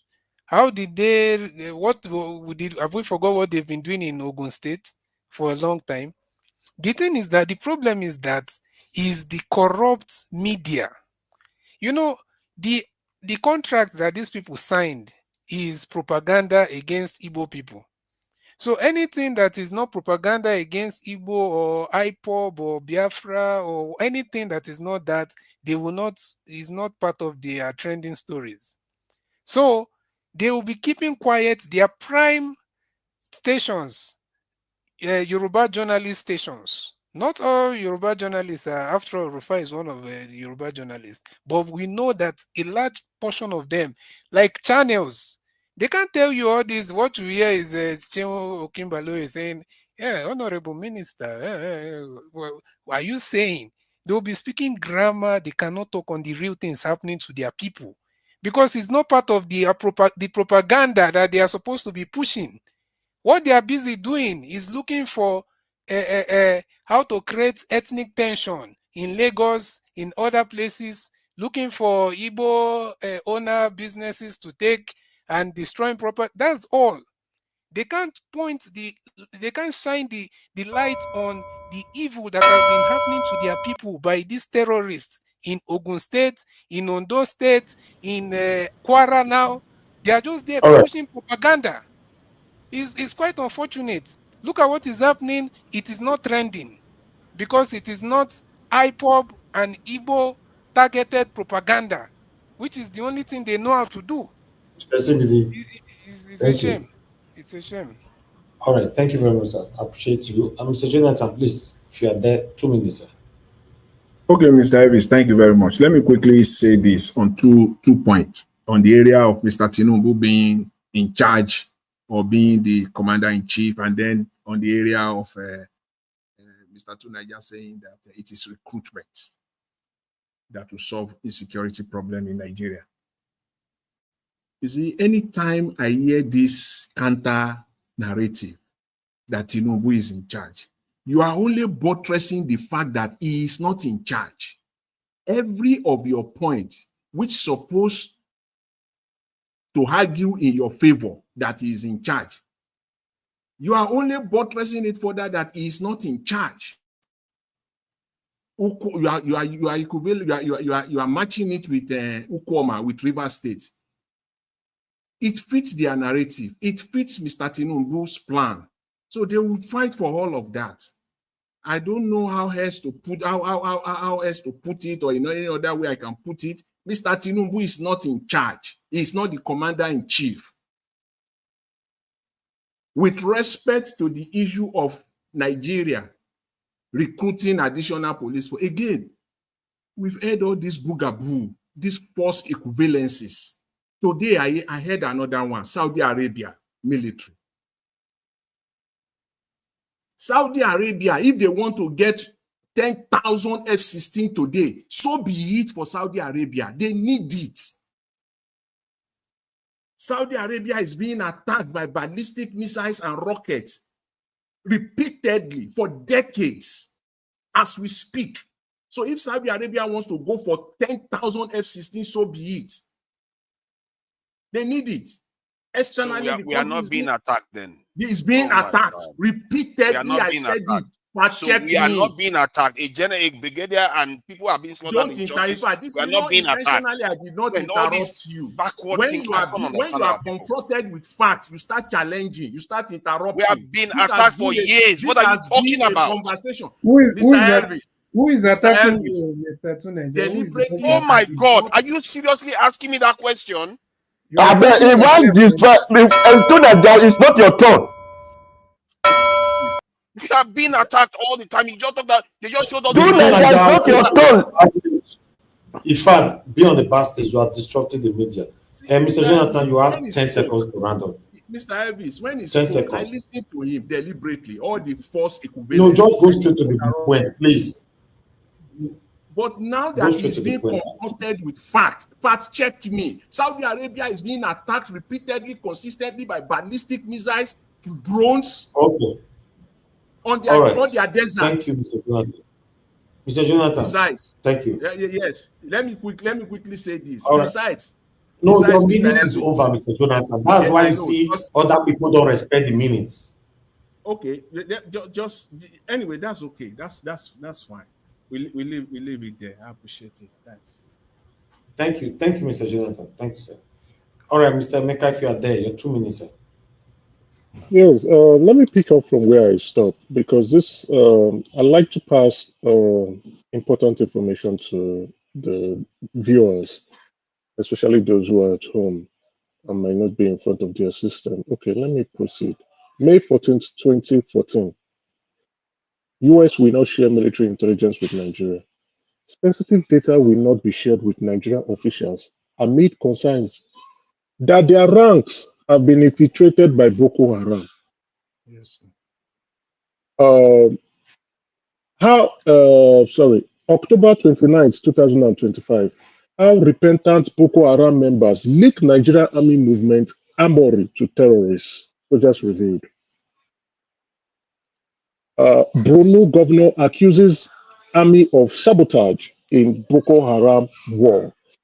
So, like I said, I'm researching this stuff. These are just snippets, right? So I can detail my personal report, maybe for the enjoyment of the viewers when I have the time. I have concluded what I'm looking at. My earlier submission was Tinubu administration is responsible for insecurity and insurgency in Nigeria. My closing remark is the military has a direct hand in insecurity in Nigeria. I have listened to Nigeria. I do not want to accuse him because I've been on the plate, right? I know how it feels like. He's a good guy. I understand him a bit. But then he's saying, oh, we do not want foreign interference into our sovereignty. We do not want foreign military coming in because history has shown that they go in, they destabilize places and the rest. But your domestic military individuals are profiting directly from the insurgency. So how do you juxtapose this? If 16 years is not enough for you to see that these people have failed and there will be continuous failure, please, Elvis, let me land this point and kill this once and for all, please. I beg your pardon. I beg your pardon. The Nigerian, since 2014, the US have said Boko Haram has infiltrated the military. Jonathan, the president there, said there is Boko Haram in my government. So to Nigeria, please, I think you should end this argument. All right. Please, I beg of you. We cannot trust the Nigerian military to solve this Boko Haram issues or this terrorism issue. It is a dead and forgotten matter. We need foreign interference. We need foreign military to come in, a US-led coalition to come in and resolve this problem. Like what Elvis has said, let them solve it and let us regret later. Thank you. Good night, everyone. All right, thank you. You know, more to Nigeria, they argue with yourself there. If I were you, go on your platform and be shouting there. They kept calling me out. No, just if you we are ending this one and you on your platform and shout there, everybody will listen to you there. Not here you be giving a submission that is not aligned, a submission that belongs to you. That's all you're interested in. Supporters. Debate let's and debate it now so that let's see whether they have any leg to stand on. Debate and argument. That's what you think this is. You think that's what it's all about. Let me call on the next person to speak, please. You know,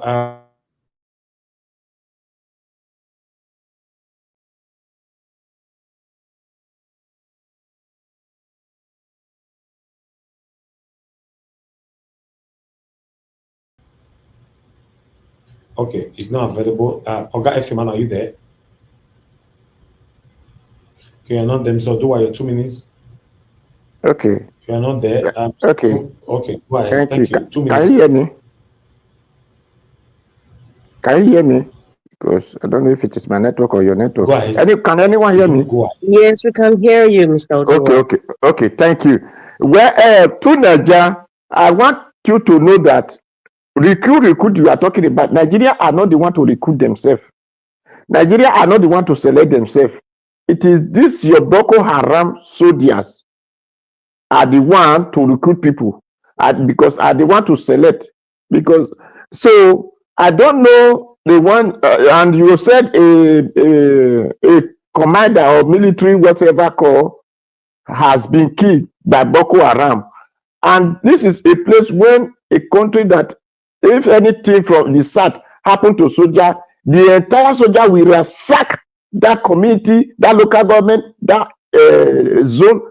But in the north, you can count how many times that have soldiers have been deleted in that north.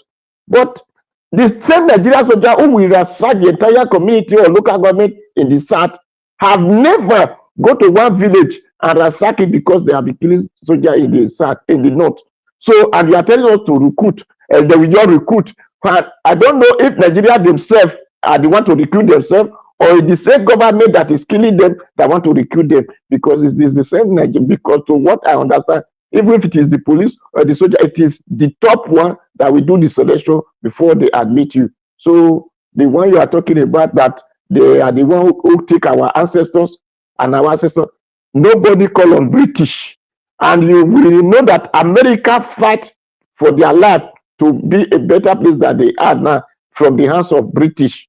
So if you are saying America and British, they are the one who take our master.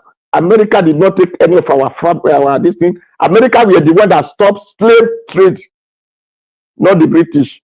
So when you say you know fat, you better go and recheck your fat before you put it out. And don't come here because Shegumi are the one doing it for the north. You might be the Shegumi of our south. So better take your Shegumi way of life and to different direction. Thank you, Mr. Njawaj. All right, thank you. I'd like us to move on now. Let's hear from Ogatun. Are you there?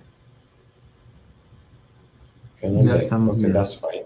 I'm here, yeah. Okay, you are there. Just the last thing, just the last thing. I was reading this evening that a private was dismissed from the army. His offense was that they were under fire by Boko Haram, and they needed to stand their ground so that they will repel the attack. His commander gave him a direct order to stop shooting.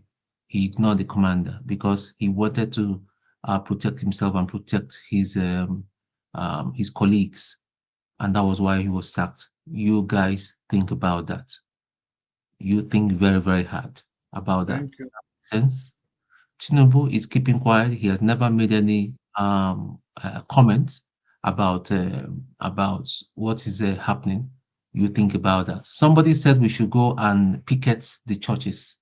It's good, but how about our celebrities? How about other people that have very big they have a very big Platforms. audience, followership. An American that has nothing to do with Nigeria. What's that her name? The rapper that went to United Nations today to was it yesterday or today to talk about but yet we'll be talking about the video, we'll be talking about Burna Boy. These are the people that we should be calling out. Nicki Minaj. We're not buying their album anymore. We're not listening to their music because they are all hypocrites. These are the kind of people, the people that have big forum that should be highlighting what is happening in Nigeria. But because they want to stand on the fence, they don't want to offend anybody. Yeah, all of them has got houses in Banana Island and all that. Man, when this thing starts, you go touch them all. Thank you and good evening, everybody. Good night. All right. Ogatu, thank you, sir, for calling out this satanic set of people who call themselves celebrities. God bless you. Thank you very much. Okay, Madam Rita, you have the floor. 2 minutes, ma'am. Yes, thank you very much. Speaking about, I just want to make a correction here because this is an educative program. Mr. Oduwa, it was not the Americans that stopped the slave trade. It was William Wilberforce. He was a member of the Senate in Britain. He was the one who championed that, and it spread up to the United States, and that's how slavery was stopped. So it was not by an American. It started just like Anthony Enahoro wanted the independence of Nigeria. William Wilberforce was the one who championed that stopping of slave trade. Moving along, speaking about Nicki Minaj and celebrities, Nicki Minaj deactivated her account, her Instagram account, and guess how many followers she had? She had 208 million. I repeat, 208 million followers. Just imagine, that's a combination of a lot of countries. You can do the math. A lot of countries following one person. She deactivated it, and I'm so proud of her that she came to the United Nations to talk about the scourge that's going on in Nigeria. I'm so proud of her. I'm not a follower of her. I don't listen to her music, but what do you mean by deactivated? Please, what do you mean by that? Like I know Reactivated. I think it's reactivated. No, I said deactivated. She deactivated her Instagram account. She's just on X right now. That's okay. Yeah. Oh, okay. So anyway, she removed her account on Instagram. She removed her account. No need for argument for this, please. Exactly. Yeah. She removed her account. It's not important. My time, Go ahead. Mr. My Elvis, time. it's not argument. It's clarification to understand what she says. It's not argument. I said deactivate. Okay, sir. Okay. Because everybody was at the same time. Okay, that's fine. Okay, sir. Finally, there are two major things I want to say. I'm speaking so fast. Usman Danfodio ideology. I think right now, in this modern day and age, the Usman Danfodio ideology has been overridden with greed and the quest for power and control.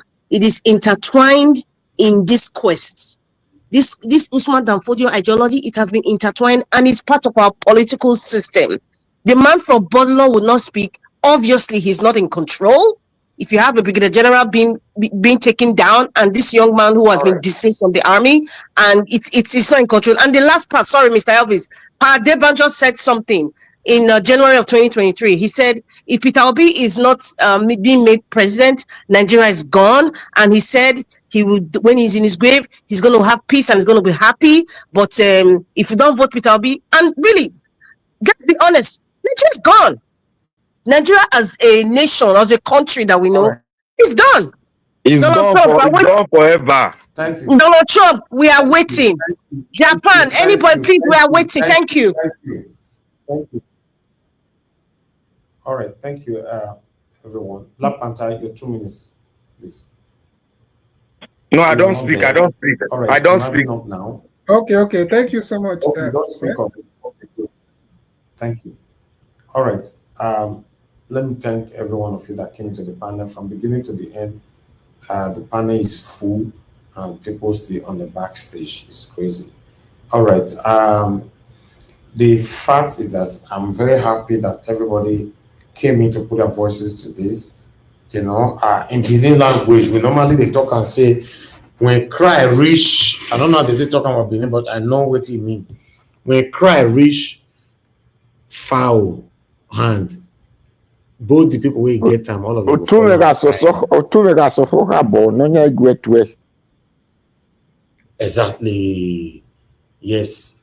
When cry reach foul hand, both the one way people, the owner and all of them will follow and cry. Now we do here today. So, which is very, very important. My final submission here is that Trump should come and rescue Nigeria. Whatever that will happen after Trump comes, I'm not interested, because Nigeria is not working right now. A country where you are living, you are not even sure of the kind of life you are living. No security, no light, no road, no nothing at all is working. Then one person will be saying that we shouldn't be calling an international body. We will regret it later. We should put the government under pressure. Under which pressure? Which pressure? We should put them under pressure inside our room? No, we need them. Let them come. You know, I thought maybe the announcement from Donald Trump, because for me, I just thought they might not come, because maybe after the announcement, Tinubu will do the right thing, or the government will do the right. Unfortunately, the worst is happening now. So we just hope that Trump keep to his word and come and rescue us in Nigeria. Nothing is happening. Nigeria is captured. But I appreciate every one of you right there. Thank you very much for your time with us, my people. And God bless you. And tomorrow we'll continue again from where we stop. I want to appreciate every one of you that came into the panel today. Mr. Jonathan, Mr. Emeka, Oga FM, Madam Rita, Mr. Odua, Oga CBD, Black Panther, my brother, Mr. Tunaja, give us a mandate, Abdul Malik, Mr. Paul, and many others. Now God will bless our people. You know, I appreciate those of you that called into the show. Thank you very much, Mother Deborah, and many others. And those of you that supported the panel, or rather the channel, thank you very much once again. Kiss the Ogera, him, and Peg Modi, Jedima, and Mr. Joseph Oji. I'm very, very grateful.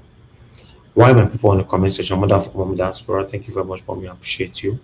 Thanks for all that you do for us here. Abu Azim, my brother, I appreciate you. Thanks for all that you do. Thank you, Love Manduka, Mother Peg Modi, Mother Stella, Masema, Dolara Waju. It's you all right there.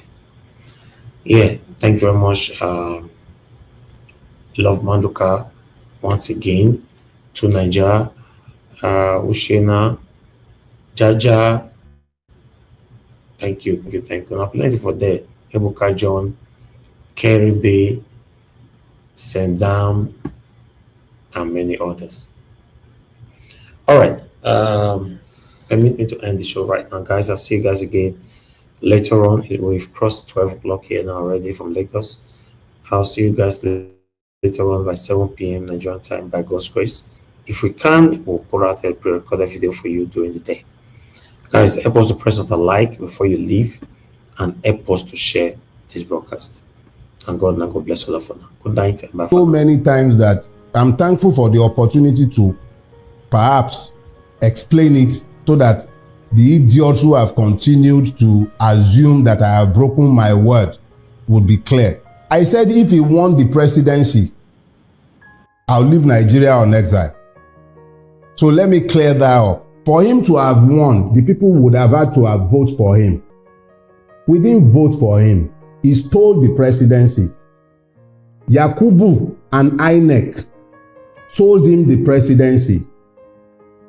The presidency is not an expression of the people's will. It is an expression of the debauchery of INEC and the height of our judicial corruption. He did not win the presidency. If I had left, I would have been sanitizing and deodorizing a skunk. If nothing else, I rise and fall by my word. And when I said that I will live on exile if this man won, it was so that people will know that I do not believe Nigerians to be depraved enough to be possessed of the idiocy to vote somebody like him into power. And they did not. Anybody who prefers to delude themselves can continue to delude themselves, but Tinubu knows, INEC knows, the judiciary knows, and so do a lot of Nigerians, that Tinubu did not win the presidency. He stole it. So I'm not living because he did not win. It's that simple. That I'm still here is in rebuke of him. It actually cost me a lot more to stay here. It's not just the multiple level of danger that I face on a daily basis by remaining in Nigeria. Because if they will be planning my murder 3 years ago when they were not in power, one of his goons in Lagos State was the one sat at the head of the plot to kill me. They are the ones in power now. Ordinarily, I should run now. But I'm here. I am here because he did not win. He knows it. And every man and his dog in Lagos State knows it. He was beaten resoundingly in Lagos on the 25th of February. He couldn't even make 15% in Lagos. Segun Agbaje, the INEC commissioner in Lagos State, cannot produce the form EC8A for Lagos State up till today. I was the person who was charged by the OB legal team to collect the election material from INEC. He could not, up until today, INEC in Lagos State cannot give us the form EC8A, which is the polling unit level result.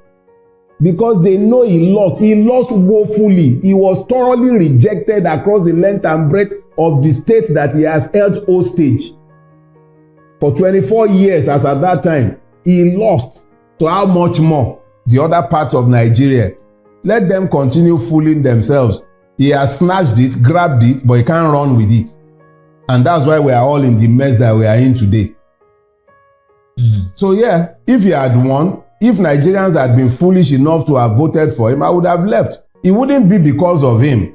It would be out of protest that I could be stuck with such evil people who would have found the grace to vote for somebody like him. But as I have said, they did not vote for him. They rejected him. He has forced himself on us. And we can't do much about that.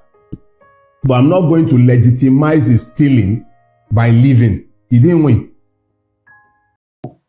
All of them. The political class has decided that they are the bandits against the people of Nigeria. Between the executive, the president, the presidency, the National Assembly, I think they are decided that they are the bandits.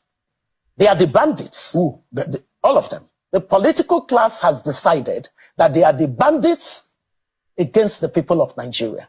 Because I do not see how it is feasible that the topmost priority of a government that has this level of biting hunger in the land, this level of poverty, where its people are dropping into poverty per minute, would consider the purchase of a befitting aircraft for the president, the construction of a 20 billion naira home for the vice president, the purchase of all kinds of funny-looking cars, and the fleet of the National Assembly members and the executive. What exactly is that? And I speak with a lot of moral authority. I served this country. They want everything about what I earned. They can find it in their folder. As a minister, they have something called Minister's Impress or something vote.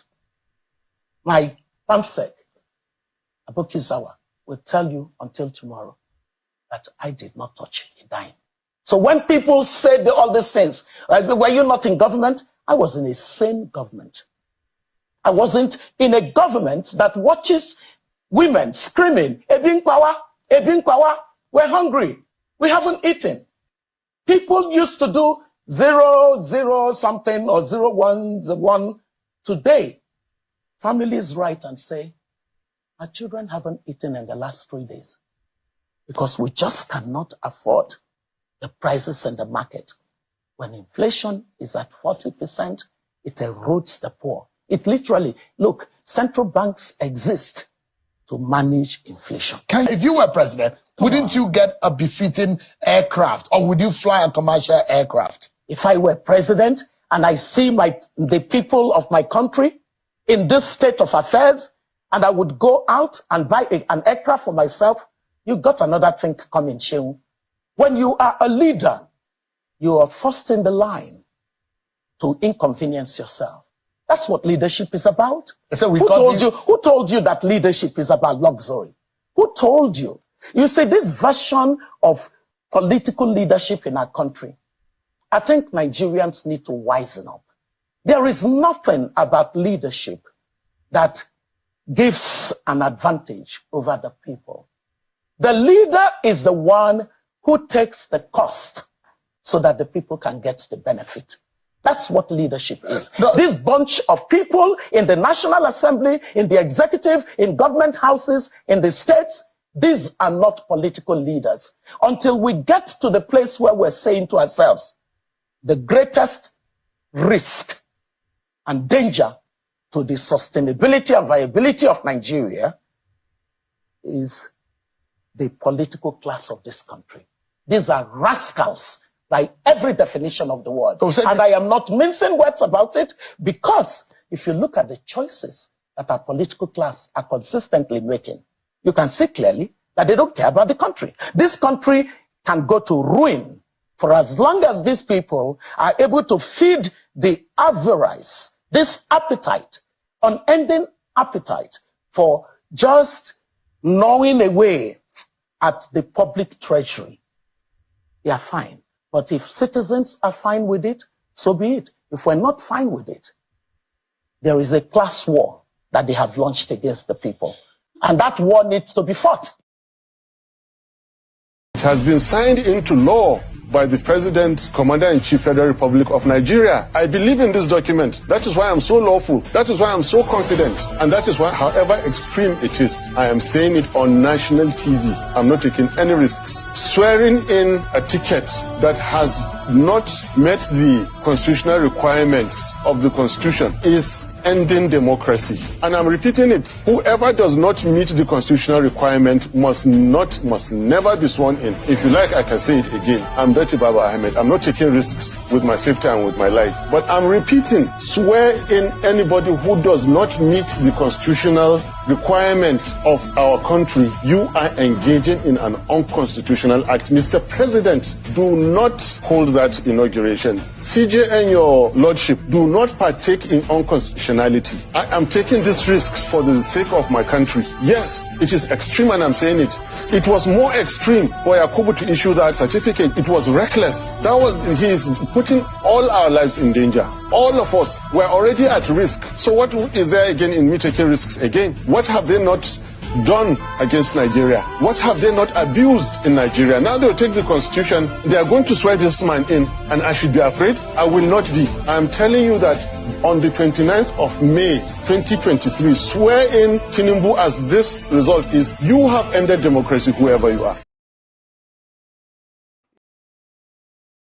It is us in APC who are dissatisfied with him, that who put him in power. We are the ones that will remove him from the power. We are in our party, and in this party, we will ensure that Bola Tinubu does not come for a second term, because that will be great torment and torture for Nigerians. How do people work for you to get into power, and you use and dump them, and you start empowering other people who never belong to our party, who never worked with us at the campaign council, who just, I don't understand this Bola Tinubu of a man. He will just, I don't know what his game plan is. But he's wasting his time, because we are the ones that put him in power. We know our calculations, how we put him in power, and we are going to get him out of that power. That's for sure. He's wasting his time. But even at that, Ruben, a majority of Nigerians did not vote for him. We did the calculation. All we needed to do was to wait for Atiku and Peter Obi to split their votes. That's how we won. Since 1999, Bola Tinubu has had the lowest margin of votes of all presidents. He had less than 40% of votes. We calculated it. We worked at campaign council. Go and check the records. So there's nothing I don't know about how Bola Tinubu won. Let's see how we win in 2027. Yeah, but Tinubu got 62%. He got 62% of the votes from northern Nigeria. But let's leave statistics. I don't even like any of them. I don't like Atiku. I don't like Obi. We are a country of over 200 million people. There are other people that will come up. This is the worst government. That's the feeling of the job people. If nobody is telling you, as a friend, I will tell you, the job people feel this is the worst government for them. This is a nightmare for them. And when we were voting, when we were campaigning for you, a lot of the job people called me, President, you don't know Tinubu. You know everything about Tinubu. Tinubu is your friend. No? We hope it's not going to look the other way. And I assured everybody, I say, if Tinubu fails, hold me responsible. And today, the people are asking me, are you still on that if Tinubu fails, hold me responsible? River State is the litmus test.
Every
Odia Wanem, Ache contractor, Ushimano, where Hanyu. Get the bansa.